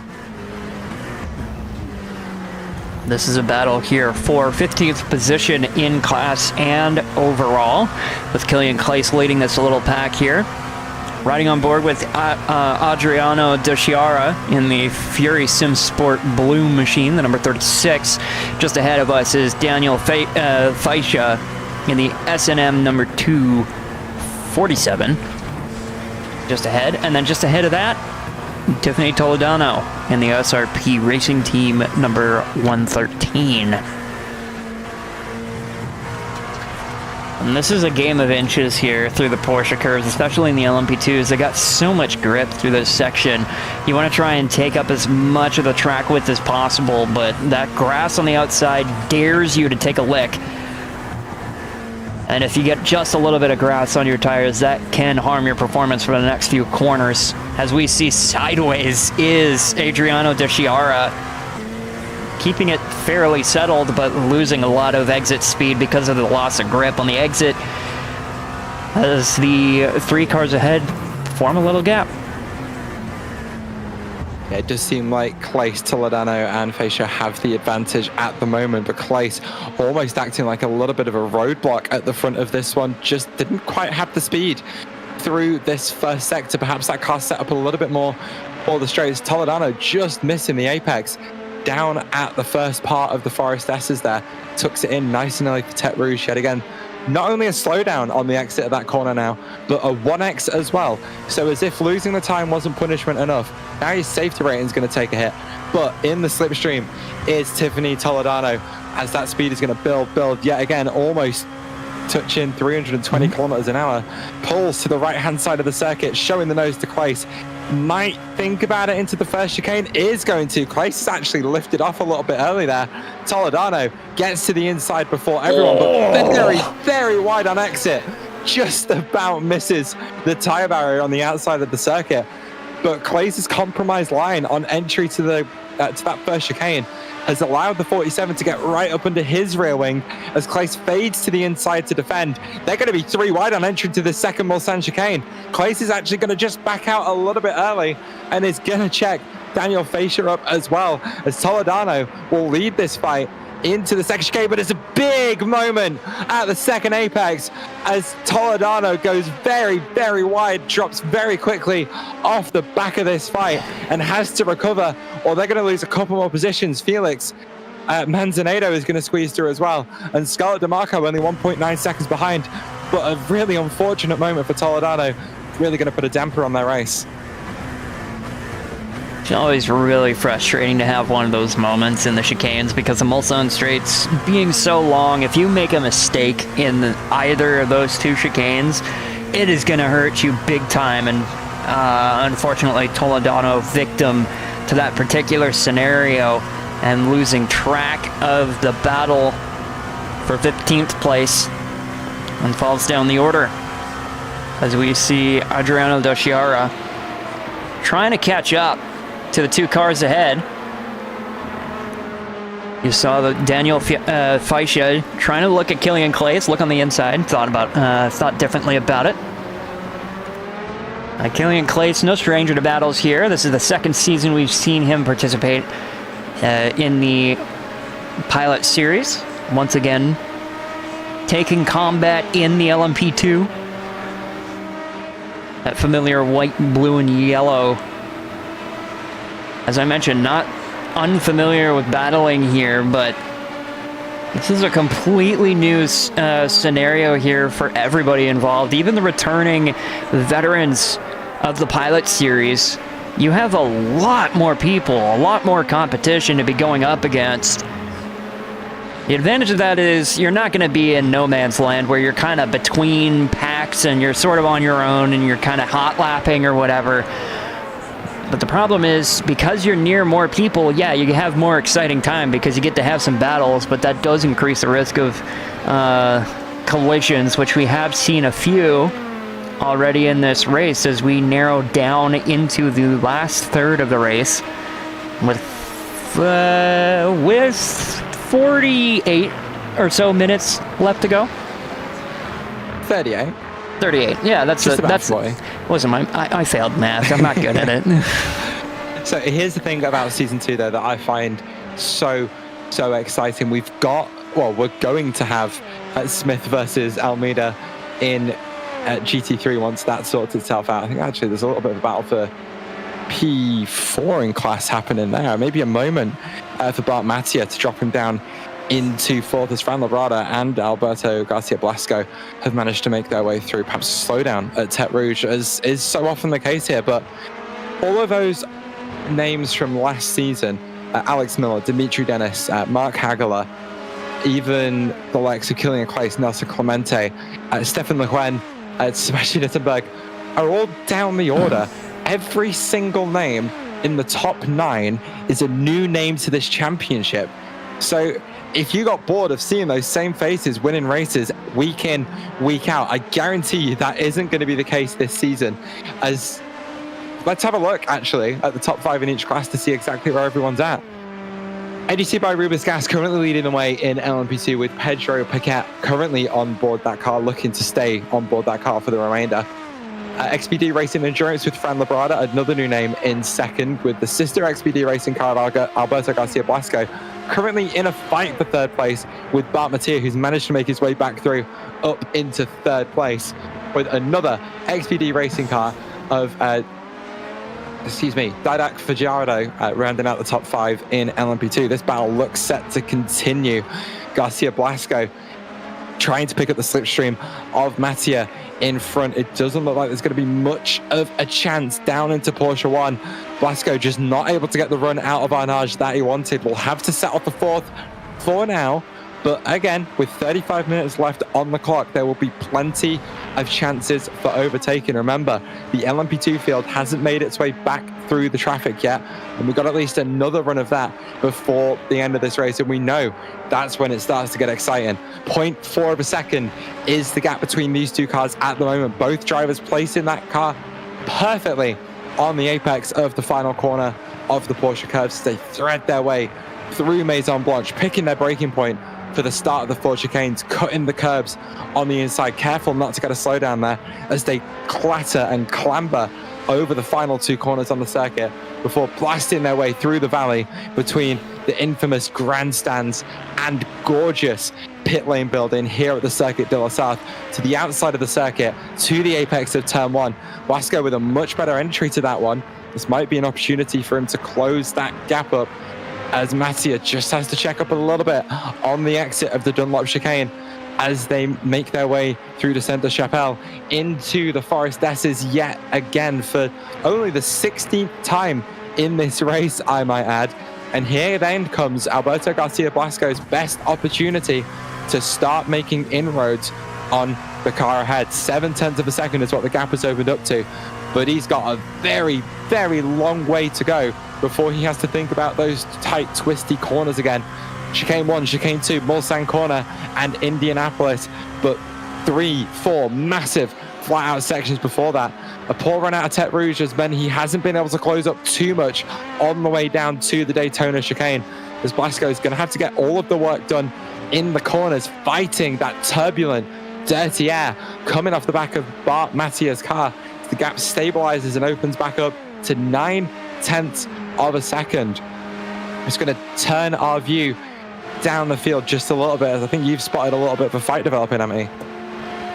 Yeah, I saw the numbers. I saw the numbers go deep, deep red. That usually means they're a little bit close. 0.3 seconds separating this group here. Fight for P12 between Nelson Clemente and Miguel Alonso. In NGC by Rubis Gas and SRP Racing Team GTR, respectively. It was pretty tight, but it seems like it might have settled down just a little bit. But we're going to ride on board anyways on Miguel Alonso's LMP2 car, the number 92. I'm just ahead the number 42 of Clemente. Going through the chicanes, really aggressive through the chicanes is Miguel Alonso. And you could see just the amount of time that was gained through there, the amount of distance that was made up, and then immediately that LMP2 starts to shrink on the horizon as much as you can see it in the darkness. Here on the braking zone, here's an opportunity for Miguel to try and catch up. A little bit of a slip on the exit. A slide from both of them down at the apex there. Now heading on to yet another long straight. Once again, those LMP2s stretching their legs. Car head getting a little bit smaller. You can see the sparks still trailing behind from the floor of the car, scraping the ground. Probably my favorite part of the LMP2s, when they scrape the ground like that. Nice shower of sparks. Especially at night. Yeah, oh, yeah. Those virtual titanium skid blocks just absolutely ripping themselves to shreds. Bump draft watch, by the way, for P4 in GT3, Federico Faria and Pedro Vigario were just doing a little bit of it on the run down to the first Mulsanne chicane. Not going to be close enough to do it into the second one, but Faria looks like he wants to take advantage of that sort of speed race style racing, but goes very deep into the second chicane. Glad we jumped on board with that one to catch that moment. Faria way too aggressive on the brakes, can't get it stopped, picks up a slowdown, and just as you had a friend to do some bump drafting, he's going to lose it just as quickly. Christoph Zander only 3.6 seconds behind, as Faria, if he doesn't clear the slowdown quick, is really going to start coming under pressure from the cars behind him as well. Now at this point, pretty much every gap number, every interval number about white, meaning there's at least a second gap from everybody. And this is about the most spread out the field has been overall. But that isn't going to be the case for much longer. We see a couple cars now heading into the pits. That's Sebastian Eisenberg and Miguel Alonso. We saw Miguel fighting for position just a little bit ago. And Sebastian Eisenberg, they're both taking yet another pit stop this time around. Very early for the LMP2s, I think, at least in this stage of the race.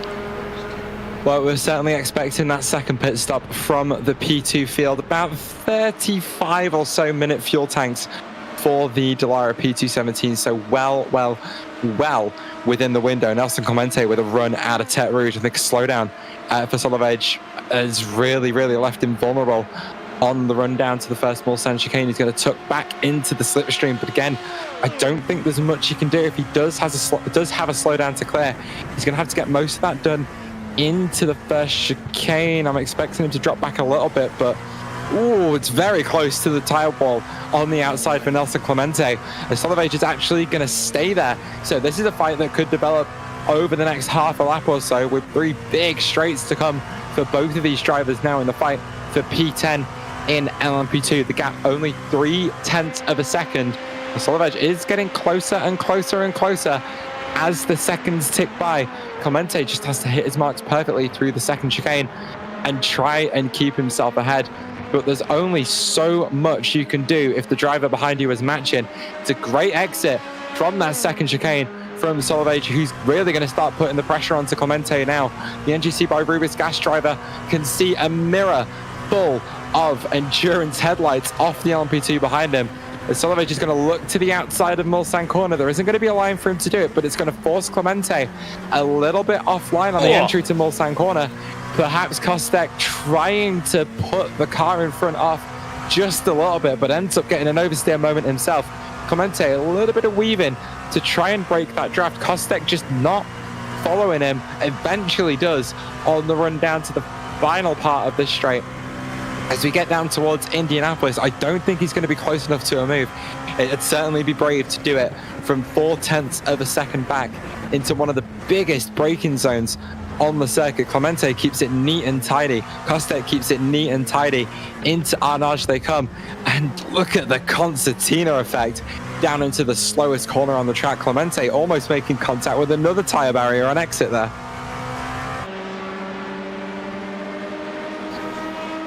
You could see on that onboard camera the amount of wheel work that needs to be done, even on the straights.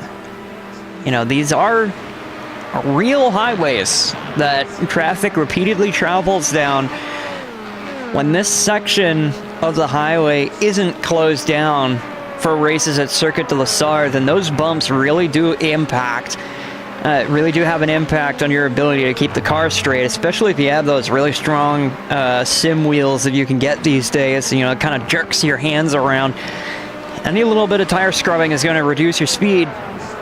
So trying to keep that wheel as straight as possible on the straightaway is very important. But even on the corners where, you know, that's where you're going to make up the most of your time on this track, you really need to emphasize those exits. I keep saying it. I am a broken record, but there is a reason for it. The corner exits are the most important part of this track. And you could see how they're pushing the limit when they're going on the throttle and stepping the rear end out just barely on the edge of grip on the rear tires when they hit the throttle. And they have to balance that out with the steering inputs. You can see them catching on that counter steering. So we take another look on board with Kostek Soloway.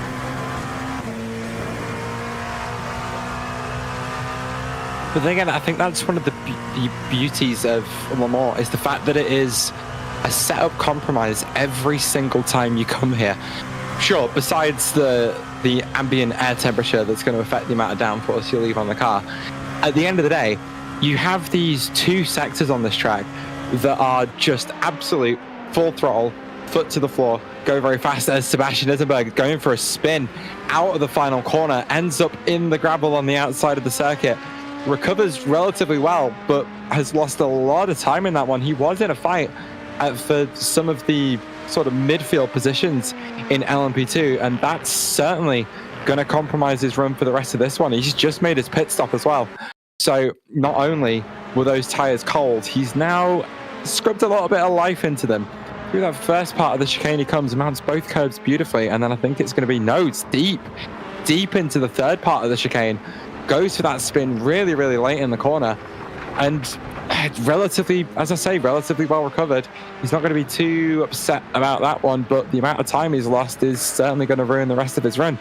But just to finish the point I was making, you have those really long straights where you need to trim every single ounce of downforce you can off the car. You can do that with ride height adjustments. You can do that by playing with a third spring on the rear to let the car squat on the straights. But at the end of the day, you still need to leave a good chunk of downforce on the car, because you have to think about getting set up for the Porsche curves. You have to think about having a setup for the Ford chicanes. You have to think about being able to get through the entirety of Sector 1, which is just an onslaught of 9 corners before you've even completed 30 seconds of this racetrack. Sure, the straights matter, but if you can't hold on to the car in the twisty stuff, you're going to lose so much more time.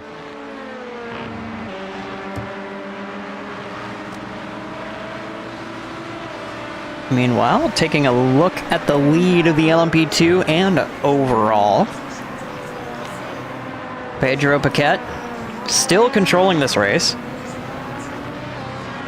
You can see just how much the car bouncing around as he commands it over the curbs, trying to monster over them to try and make that particular tight chicane section as straight as he possibly can.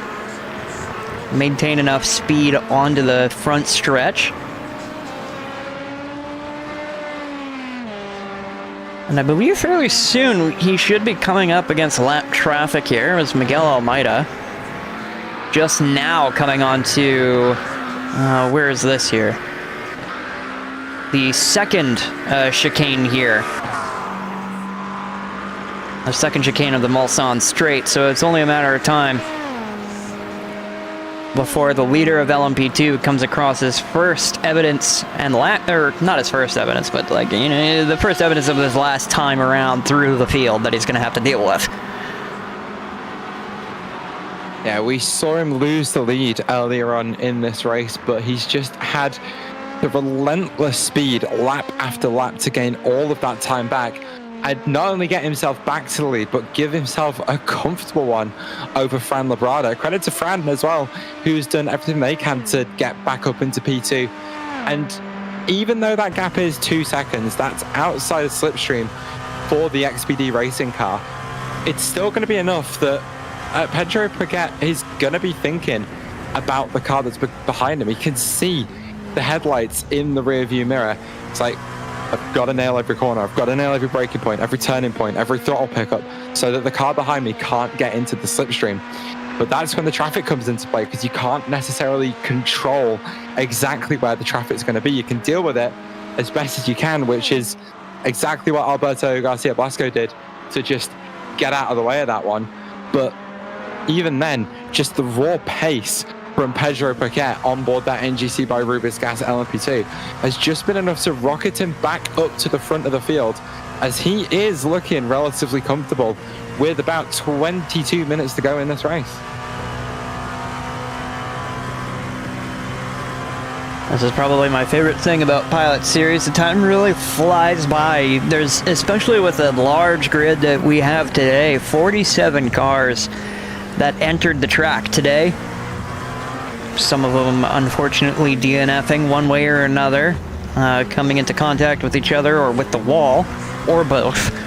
We have seen quite a bit of that, but I'll be honest, I was expecting a little bit more. There are a lot of new faces in this series. There are a lot more faces in general, and that tends to generate quite a lot of chaos, but very well behaved throughout this race so far in the Pilot Series Season 2.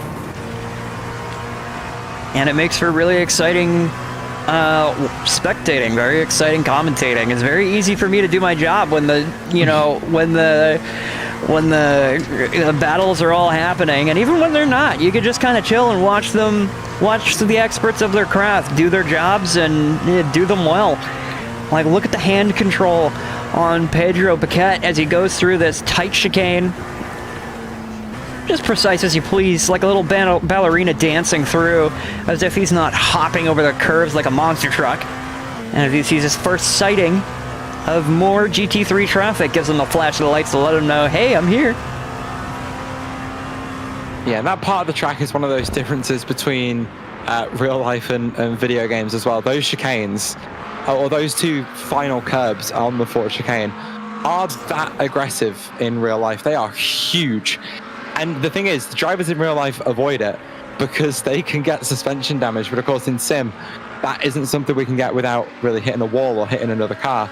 So we don't have to worry about avoiding those curbs. We can absolutely throw the car over those final two apexes just to straight line them a little bit and carry a touch more speed through it. It's something we've been able to do for years at this point, and it's something that a lot of us have gotten very, very used to. So I think it'd be interesting if that sort of suspension wear did come into iRacing at some point, and I'll say I highly doubt it will, but so many of us out there will have to completely relearn how we drive some circuits, because every track is a use the curb thing, be aggressive, as it looks like the LMP2s have gotten to the end of their No, sorry, not quite. We've still got 1, 2, 3, 4, 7 or so cars left to pit. Mikael Sundström crawls out of pit lane. It's a very, very slow pit lane. It's very difficult to get back up to speed, but still waiting for at least your top 5 to come down pit lane for the last time. These guys leaving it as late as possible. It's looking like the strategy to go for, because that final stop is going to be very, very short. And we've already seen today how pit stop strategy can play a factor, even in a race like this where it's a guaranteed 2-stop. But Pedro Piquet, it looks like no matter what anyone does on pit stop strategy, is going to have the place here today. Absolutely, just putting on a clinic, pretty much start to finish, showing you how it's done. Lead was taken away temporarily from Piquet, but convincingly stole it back and just gapped the rest of the field. You could see you could just barely start to see a trace of the headlights through the trees. You can't even see the headlights themselves. You just see what it's lighting up before the camera has to whip away to look at Piquet. That's how much of a gap this guy has. And keep in mind, this is 300 plus kilometers an hour. That is a very long time to be staring at a car, seeing headlights in the distance, and not being able to see the source. And another thing you mentioned as well, there was something you mentioned that I wanted to pick up on, and then admittedly, I might have forgotten. It was on the first half of what you were saying. I thought it was such an important thing, and now I'm forgotten. I'm mad. See, this is why you keep a notepad and write things down as it comes into your head. You know, I really should purchase a notepad. Yeah, invest. It's a good idea. That's so much fun. I love having a notepad. I already know I need to get a new calendar. I got a really nice calendar. It's got pictures of owls on it and everything, but because the top half is all owl pictures, the dates are all below my desk, so I can't really see it at a glance. So I need to go get the boring corporate ones because they help me. I kind of like the idea of a big calendar on the wall as Pedro Piquet comes down pit lane for the final time, as the clock will tick over 1 hour and 13 minutes gone in this race. It's going to be a nice, easy job for the 43 to get to the end of this race. Albin Manson will follow him down pit lane as well. Your first car on the slightly alternate pit cycle will be the car in 6th place, XPD Racing. I know that doesn't narrow it down. Fran Labrada, who was a couple of seconds behind Pedro Piquet before the pit stop cycle, just coming through the Porsche cars now. We'll stay on board with Labrada to see where they come out relative to your current race leader, who is still in pit lane at the moment. One of the lap down cars is going to roll off pit lane just in front of him, of Carlos Pereira. Fran Labrada coming through the 4 chicanes now. Pedro Piquet just rolling off the pit limiter. It's going to be a pretty big gap when all is said and done, as Fran Labrada makes their way out of the 4 chicanes, as Pedro Piquet is already at the apex of the Dunlop chicane and under the famous Dunlop Bridge. The fight to keep first place isn't over yet, though, because once again, those cold tires will really nip you in the butt if you're not really paying attention. Piquet has shown he's very talented, very skilled, very well aware. But they can still catch you out, even just the slightest little bit, make you run just the tiniest little bit wide to get a track cut penalty. So we'll have to see throughout the first half, 3/4 of this lap, if Piquet is able to maintain the gap. But as you can see, it's going to be quite a gap to make up. I believe it's about 11 seconds and a quarter that Fran is going to have to catch up to. Something that we completely missed, by the way, is one of the drivers that was competing for 2nd place in GT3. Jan Kurbs is out of this race.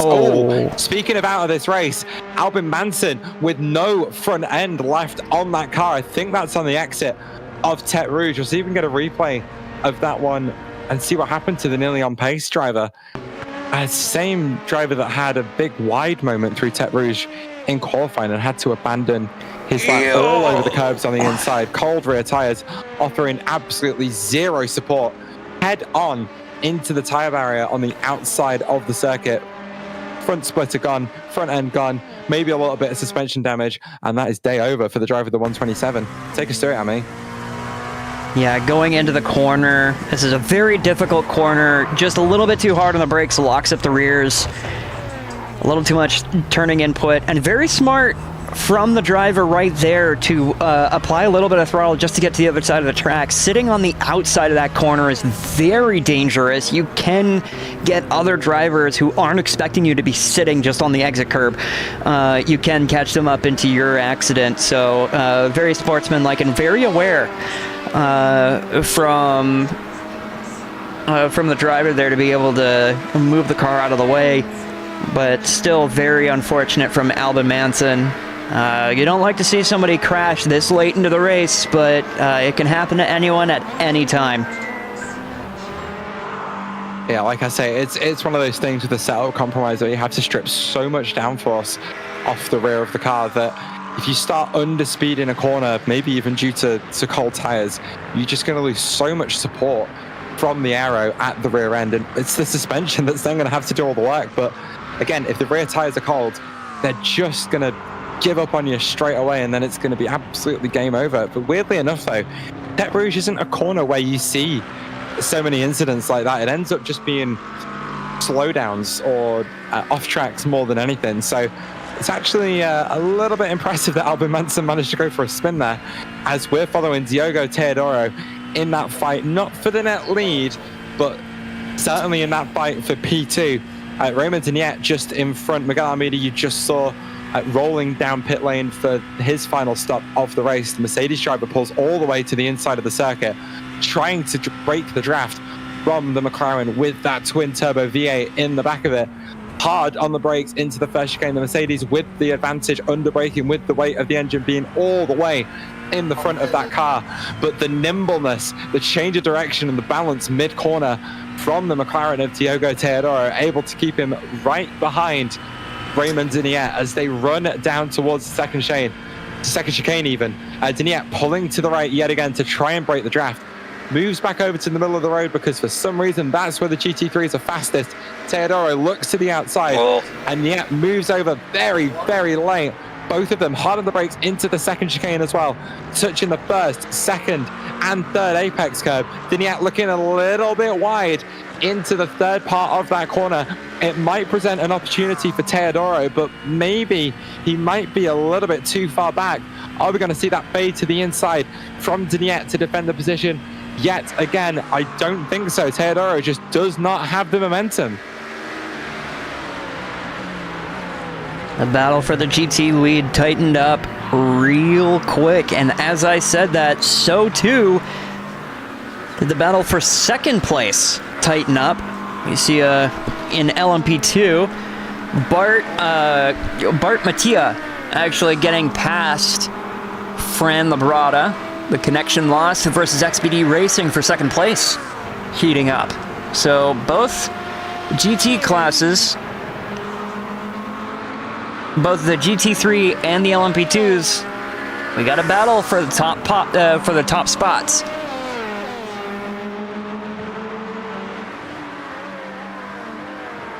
Of course, Connection lost race in a team that we saw at the 10 Hours of Spa at the weekend. It was a decent result for those guys, I think, bringing it home in P7, but they've got an opportunity to finish this 90-minute sprint race in second place. Bart Mattia is going to want to do his best to hold on for that position, but Fran Labrada for XPD Racing applying all the pressure that they can as they come out of Mulsanne corner.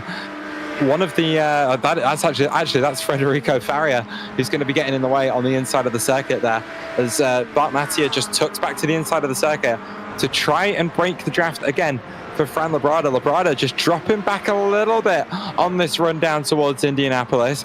Mattia making the most of all of that clean air through these two back-to-back fast sweepers, very wide for Labrada at the second part of Indianapolis, all over the curb on the entry to Arnage is Mattia, which has just allowed Labrada to close up just a little bit. 0.6 of a second is now the gap, and I can hear the engine of Philip Spess just in front of both of these guys as they are going to get a little bit entangled with the McLaren GT3 in front through the Porsche curves. Stay on board with these two because it is going to get tight as the gap drops almost under a second as they get into the final part of the Porsche curves. Mattia is going to have to check up for that final corner to make sure he can get the exit speed he needs. Fran Labrada has to do nothing of the sort as Spes opens up that line on the inside of the track. Labrada maximized the exit, but just couldn't get there into the Ford chicane as both cars clamber and clatter over the curves. Yet again, a very, very clumsy final couple of corners, as it always has been down here. Gap on the line, 0.4 of a second. That's close enough for slipstream. There might be a chance for Labrada this lap.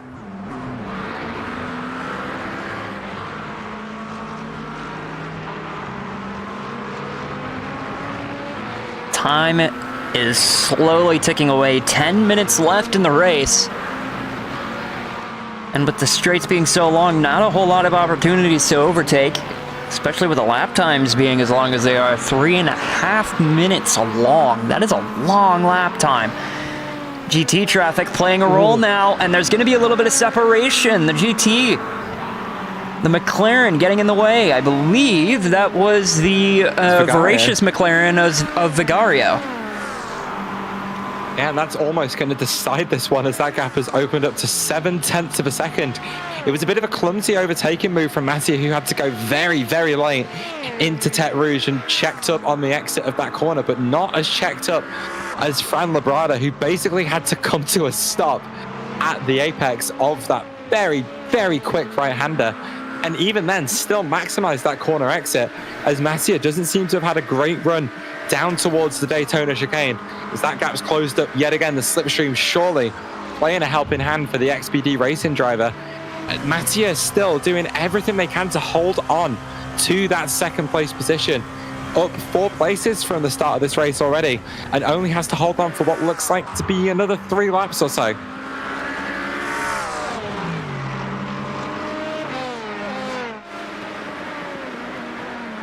We take a look through the rest of the field. We can see Miguel Almeida, Diogo Teodoro, Raymond Deniette getting split by some of the LMP2 traffic. And that is Miguel Almeida once again reassuming the lead of this race. But second and third, not too far behind, as Raymond Deniette is actually 0.6 seconds behind Diogo Teodoro.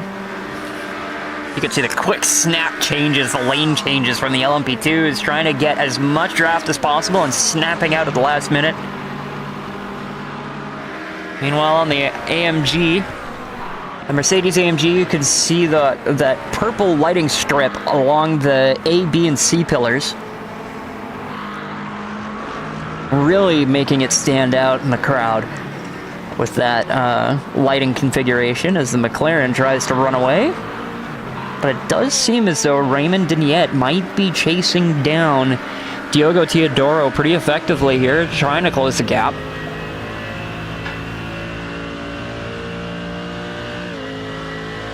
Well, it looks like there has been a change of position between those two in the pit stop cycle. Both of these cars on their outlap as it stands. Teodoro was behind before the pit stops. I don't know if we can get a replay of the moment that these two switched places. Maybe it was during the pit stop. Maybe there was a move on that outlap. Not quite sure about that one.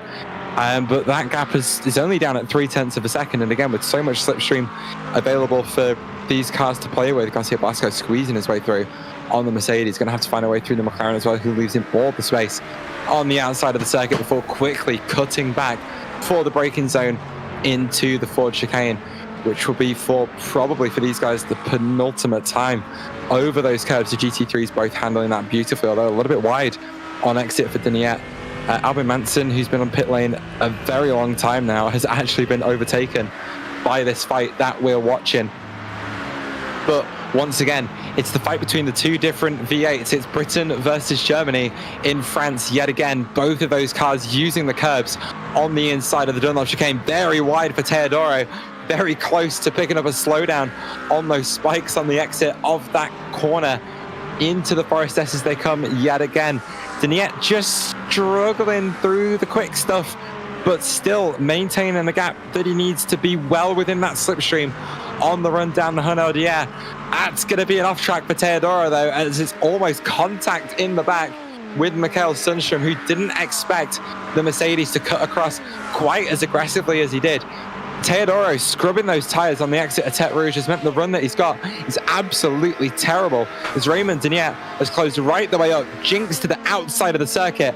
They will be side by side into the braking zone for the first Mulsanne chicane, door banging. Teodoro with the advantage on the inside line, placed his car perfectly, gets to that second apex first, and Denier is going to have to do all that work all over again.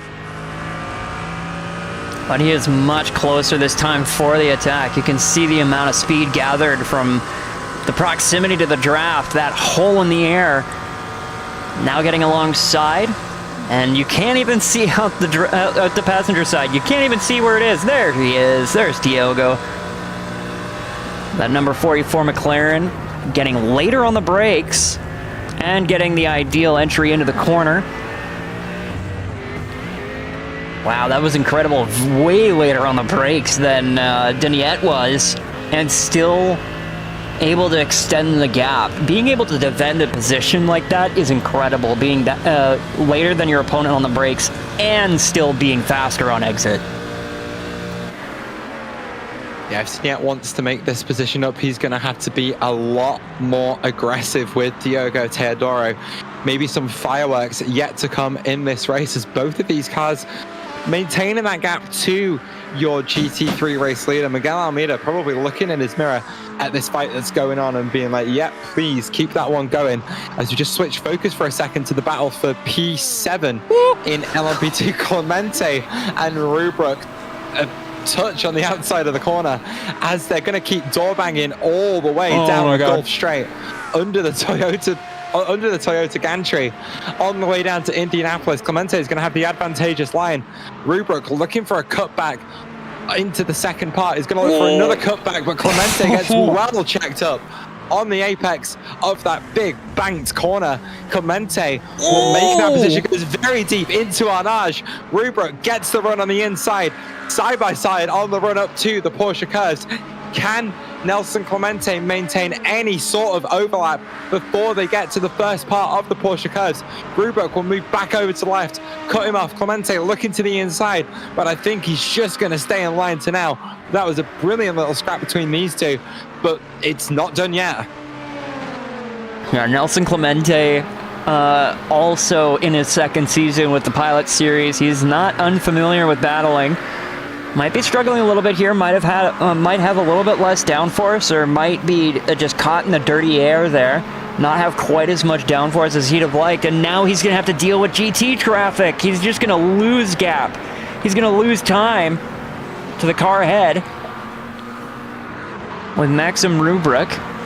But it seemed Maxim also caught up in a little bit of traffic there, so not as much time lost as what might have been the case.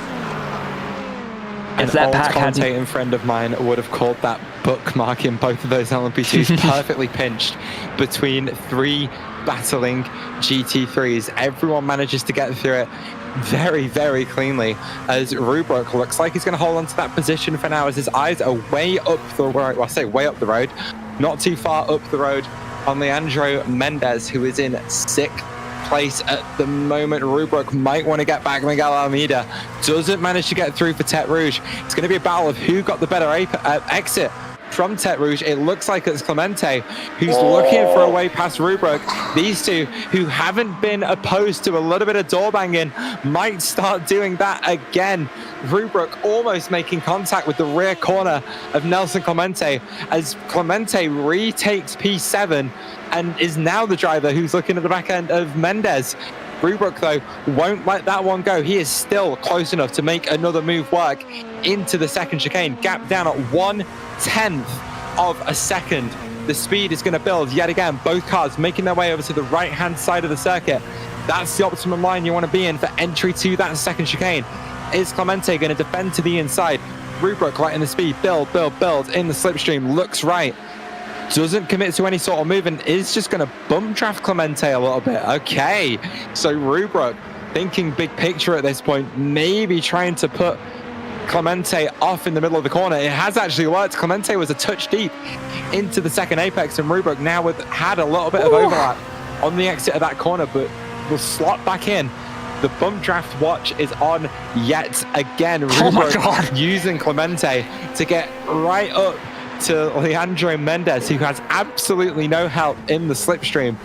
It's a surprising little bit of teamwork from two cars that were more than happy to go door banging just a lap ago. Here, have a spray of rocks. Let's take some beach with us. The 42 of Maxim Robert says, oh, geez, this is a hell of a fight from Nelson Clemente, and they're still bump drafting. This is NASCAR. I'm just watching NASCAR. Once again, heading into this very high-speed section of the track, a very long, aggressive braking zone.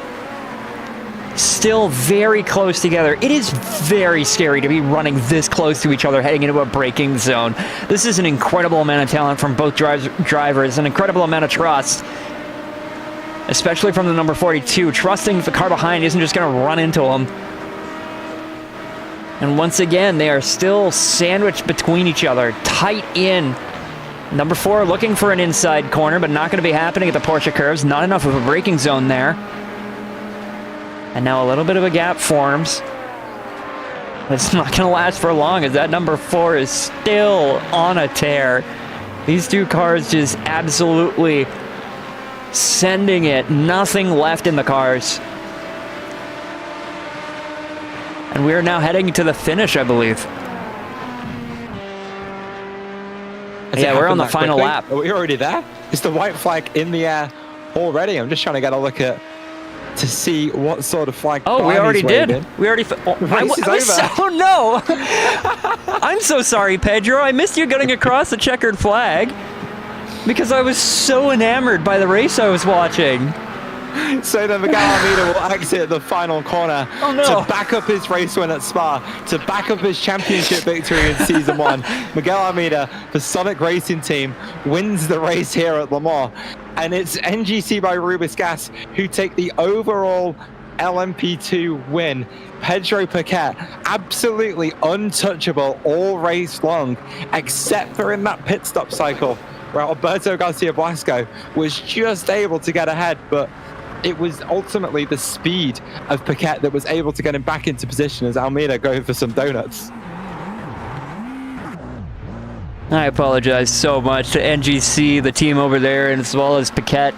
I was just so distracted by the battle I was watching, I had completely forgotten that there was a finish to pay attention to. But as you mentioned, Pedro Paquette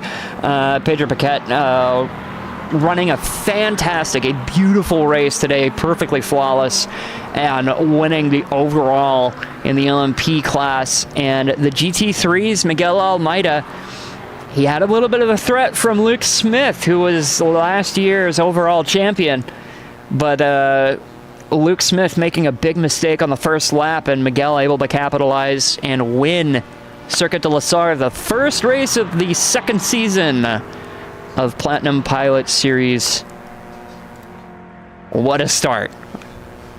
Yeah, no, it was a really enjoyable race, that one. Obviously, I'm biased. Le Mans is my absolute favorite racetrack in the world, and our drivers certainly put on a show. I think the only thing that we were missing, really, was the fact that the pit stop cycles for both cars sort of put them really out of sync with each other. So I don't think we've really got to see that wonderful inter-class interaction that we normally get to see so often here at Le Mans over the course of a longer race. But let's just have a quick look down the results to see exactly where everybody finished.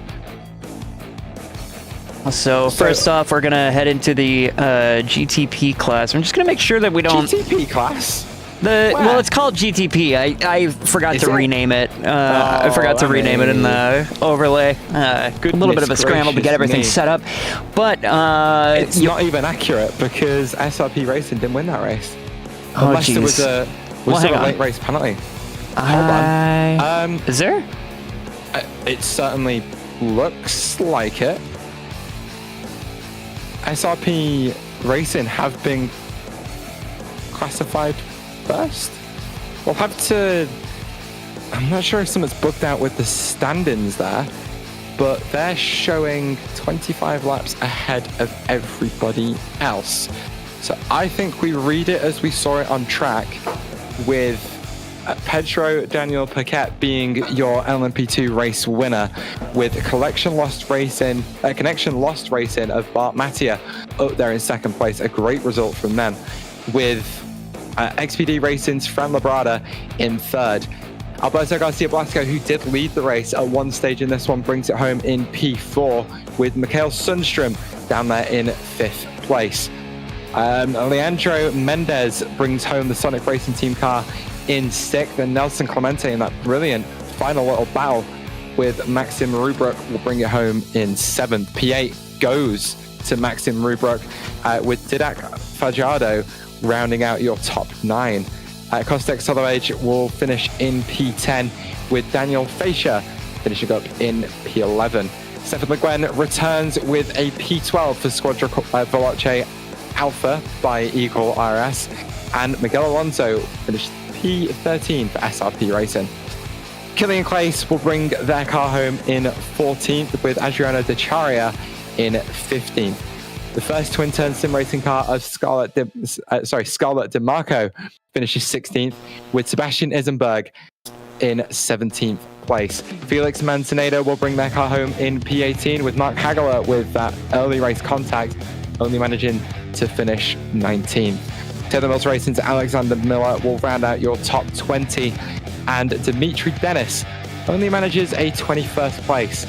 David Smith will finish 22nd in LMP2, and Dominic Isenberg will round out your LMP2 field from what we can see. And Amity will take you through the GT3 finishes.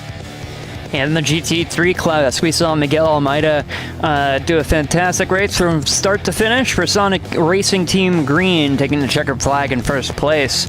Meanwhile, teammates Sonic Racing Team Silver, Diogo Teodoro in the number 44 McLaren takes home second. The Mercedes AMG Raymond Deniette for Deniette Racing takes home third, the final step on the podium, gaining 8 positions in the process. Meanwhile, Pedro Vigario in Team Voracious in the McLaren number 22 jumps 15 positions to finish in fourth. Adrian Hanowitz in Rider Engineering Esports Mint in the McLaren, finishing in fifth. Federico Faria in Sonic Racing Team Black, finishing in sixth. Arturo Loureiro in NGC by Rubis Gas Carburasau, I think I got that, in 7th position, and in 8th position, Philip Spess in the Rider Engineering Esports Orange. That is going to be finishing in 8th. Christoph Zander finishes 9th for Olympus Esports Blue, while just behind is the 2 Audis. Gianni Perrone in the Rider Engineering Esports Chrome, finishing in 10th, and in 11th, Jan Curbs in Rider Engineering Esports Blue. Carl Stout, the sole Porsche in the field, finishing 12th for a Balka Black GT. And then Aaron Broderick, the sole Acura in the field, bringing out position number 13 in the Fury Sim Sport Black team. Gerard Sardeni, we're getting into your DNFs now. Gerard Sardeni in the XPD Racing GT3, finishing 14th. Luke Smith in the Soul Ford Mustang in the field, started on pole and was your last season overall champion. Unfortunately, had an incident in lap 1, as we'd been talking about all race long. Project Valorous is going to be finishing in 15th position. Mikel Estevez getting caught up in that same wreck. The ZRT Momo Tires ARG finishing in number 16 position in the McLaren, and Leonardo Marquez, Sonic Racing Team Pink, also getting caught up in that incident, finishing 17th.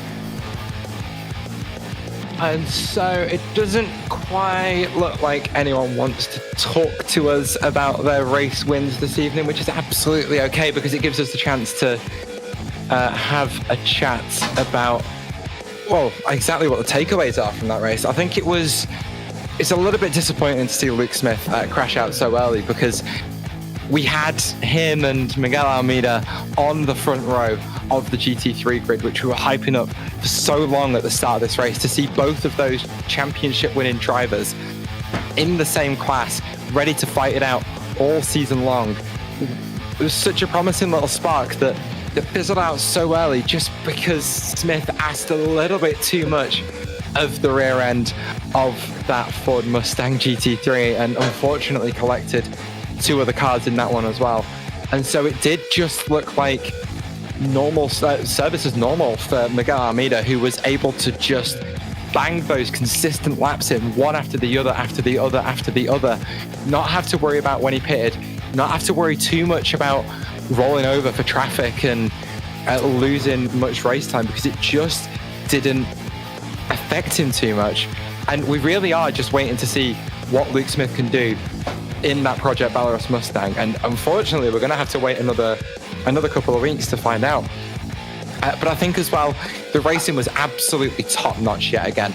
Of course, Le Mans does open up the opportunities for the racing to be top-notch with the slipstream, able to bring everyone back close together. Even if after a little bit of a mistake, it can sort of save your race a little bit.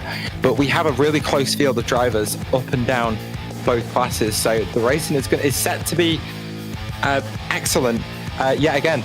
But whilst I was having my little ramble, Amity, it does look like both class winners have made their way into the waiting room to come and have a chat to us. So shall we start with last season's champion, GT3 race winner yet again, and of course coming off the back of a race win at the Spa 10 Hours. I will leave this one to you. Hello. All right, welcome once again to the winner's circle. Miguel Almeida, the GT3 winner. This is not an unfamiliar position for you. You were here pretty much the whole season last season, and that dominance continues into the next season. How does it feel? Very unexpected, to be honest. I wasn't even sure it was possible to get the podium this week, let alone first place. But yeah, I got lucky in the first lap to not be collected, and just managing the tires and trying not to spin myself out every lap. And speaking of that first lap, Luke Smith qualified pole and admittedly had quite a gap on you in the qualifying lap times. Seeing that incident happening in front of you in the Porsche curbs, what was going through your mind? Did you just kind of poke through and sort of wipe the sweat off the brow and relax for the rest of the race, or did you still feel that pressure? No, behind we had the Mercedes and Audi. The Audi seemed pretty fast on the straights, so I saw the time gap coming down quite fast. But then I think he lost the car as well. And I just tried not to completely murder my tires and try to keep ahead. My setup was quite draggy, so we were losing quite a bit of time in the straights. But I think it compensated in the long run with the tires and whatnot. All right, so a little bit of pressure still there, but you know, this certainly must be a relief to be in the at least in the winner's circle once again, asserting that dominance. Now, in 2 weeks' time, we're going to be heading to a really unique little track, the Monza Combo, with the combination of the oval and the regular circuit. This one in the bag. How are you feeling about the next event in 2 weeks' time? Well, certainly glad this race is over. It's not a track I really enjoy, but we're going into another track that I don't really like. But at least the chicane is not there, so that's a plus for me. I'm not really good at first corner, but certainly having the oval is going to be quite fun. I've seen some videos where some drivers hide the walls and then move out of your way at the last moment, and you get auto punted. So let's see what happens there. All right, so Miguel Almeida, congratulations on yet another win in the Platinum Pilot Series and your first win of the season. Have a good one, and before you go, is there anyone you'd like to thank for your win here today at Circuit de la Sarthe? Yeah, thanks to the Sonic team, and also congratulations to my teammate and P2 after a long fight, and well deserved as well. All right, Miguel Almeida, a winner at Circuit de la Sarthe, the EGP of France, Pilot Series Round 1. Thank you. Good night. So that was your race winner in GT3 yet again, Miguel Almeida. Let's pull up a brand new winner in LMP2 for only the third time, I want to say, in the Platinum Pilot Series. It's Pedro Paquet. Hello. So Pedro, that looked like a pretty comfortable win out there today. You only really lost the lead at one point in the race after Alberto Blasco managed to jump you in that first round of pit stops. But even seeing that XBD racing car out in front, was there really any doubt about you taking that win? It was tough when I get out the box and I saw that I was P2, but I was really confident with the car, and I was thinking that I can get to P1 like in 2 or 3 laps, but I think it was more like a managed race, and I got the win. Yeah, and of course, one thing that we did talk about last season quite a lot was coming into the final round, we had the big changes to the LMP2. I don't know if you were an LMP2 regular before the changes, but how has the time model update, the rev limiter, power band, aero update affected your approach to driving this car? I think now the LMP2 car is more like a low downforce car, and for me it's easier to drive because I do prefer driving Formula cars and slower Formula cars.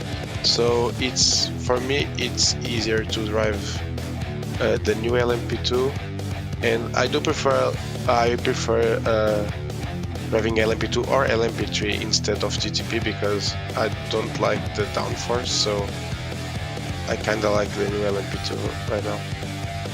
And it just seemed to be suiting you quite well. But speaking of downforce, we've just done a bit of a draft track, and now we're probably moving to the draft track on the road side of racing. How on earth do you even begin to approach getting a car set up, getting a strategy prepared for Monza combined? That's a really good question because I like Le Mans, but Monza it's not my favorite track, but I need to practice for it and choose a good setup because I don't know how to make it, so I need to choose one and drive.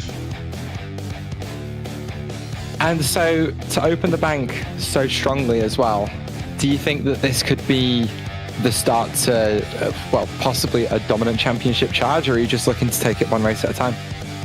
I don't think so because the LMP2 grid is very competitive, and like I said, Le Mans is a very good track for me and I like it, so I'm just thinking race one by one and let's see how it goes. So congratulations then once again on your win. We'll give you a little bit of air if you want to shout anyone out, thank anyone. The floor is yours. I need to say thank you to Nelson, that is my team manager, and all the team. Awesome. Thank you very much then, Pedro. Hopefully we'll see you do the same again in a couple of weeks for your sake. Yeah, thank you. So then that was your LMP2 race winner, Pedro Paquet even. Pedro Paquet in almost dominant fashion. I mean, I did ramble for a little bit there about what my takeaways from that race were. Why don't you tell me what yours were? I mean, it was a very lock, stock, standard Circuit de la Sarthe race. We saw a lot of drafting. We saw quite a few very tight battles and a lot of very difficult decisions to make. Do you pass or do you stay behind and save fuel? And I think this also really showed the high, or the really high skill floor here that competes in Pilot Series. We didn't see a whole lot of incidents, and what we did see were perhaps some jittery mistakes. We saw Luke Smith, last season, LMP2 driver, this season GT3 driver, qualified pole, made a big mistake through the Porsche curves, lost the rear end of the car, spun it around. A lot of other mistakes we saw might have been some cold tire mistakes, or that one really big mistake we saw in the GT3 battle between a Porsche and I believe it was a Mercedes getting into each other. Overall, there weren't really big glaring errors to me, just racing incidents or some miscalculations that tend to happen in any motorsport. But overall, over the entire hour and a half, very clean racing, very hard racing. Everybody was out there fighting for every position they could get. And that really shows the amount of skill that every driver has on this field, and I'm really excited to see how it turns out at Monza Combined. It is many consider it to be a meme track on iRacing, but it does have its own significant challenges, and it'll be really interesting to see how that drafting dynamic changes at yet another draft track, but something that has a much more different layout with much heavier braking zones like Monza Combined. It'll be really interesting to see how these drivers tackle the oval and the transition from the oval onto the road course. I'm just overall excited. This is a great showing for what Pilot Series can do. I have to say, I do quite like Monza Combined. There's no chicanes that we did with the SROL.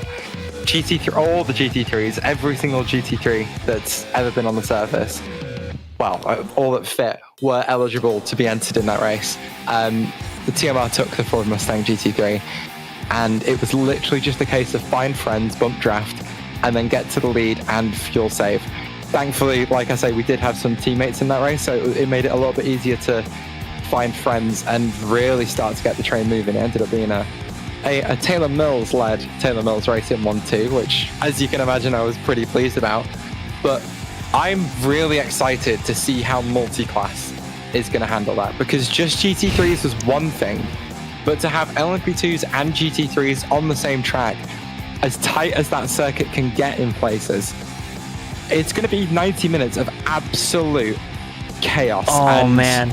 It's going to be wonderful. It just registered that it's multi-class. I don't know why I didn't register it till now. It is going to be chaos in 2 weeks' time at Monza Combined. It is going to be hectic. I am even more stoked than I already was. So speaking of future broadcasting here on ABN, stay tuned on February the 16th, because we will have the ARCS A2 Cup Series Daytona 500 from 7 p.m. Eastern. And for those who prefer your racing, a bit of a single-seater variety, February the 19th, you've got ABN Champ Car World Series pre-season testing. No confirmation on where we'll be broadcasting that from, if at all, but the Champ Car World Series is about to kick off again in a brand new year-long format. Thank you very much for joining us for Platinum Pilot Series Season 2, Round 1 from the Circuit de la Sarthe. I've been Taylor Mills. Alongside me on production co-commentary, Amity Pulsatrix. We are looking forward to seeing you again in 2 weeks' time. Like and subscribe.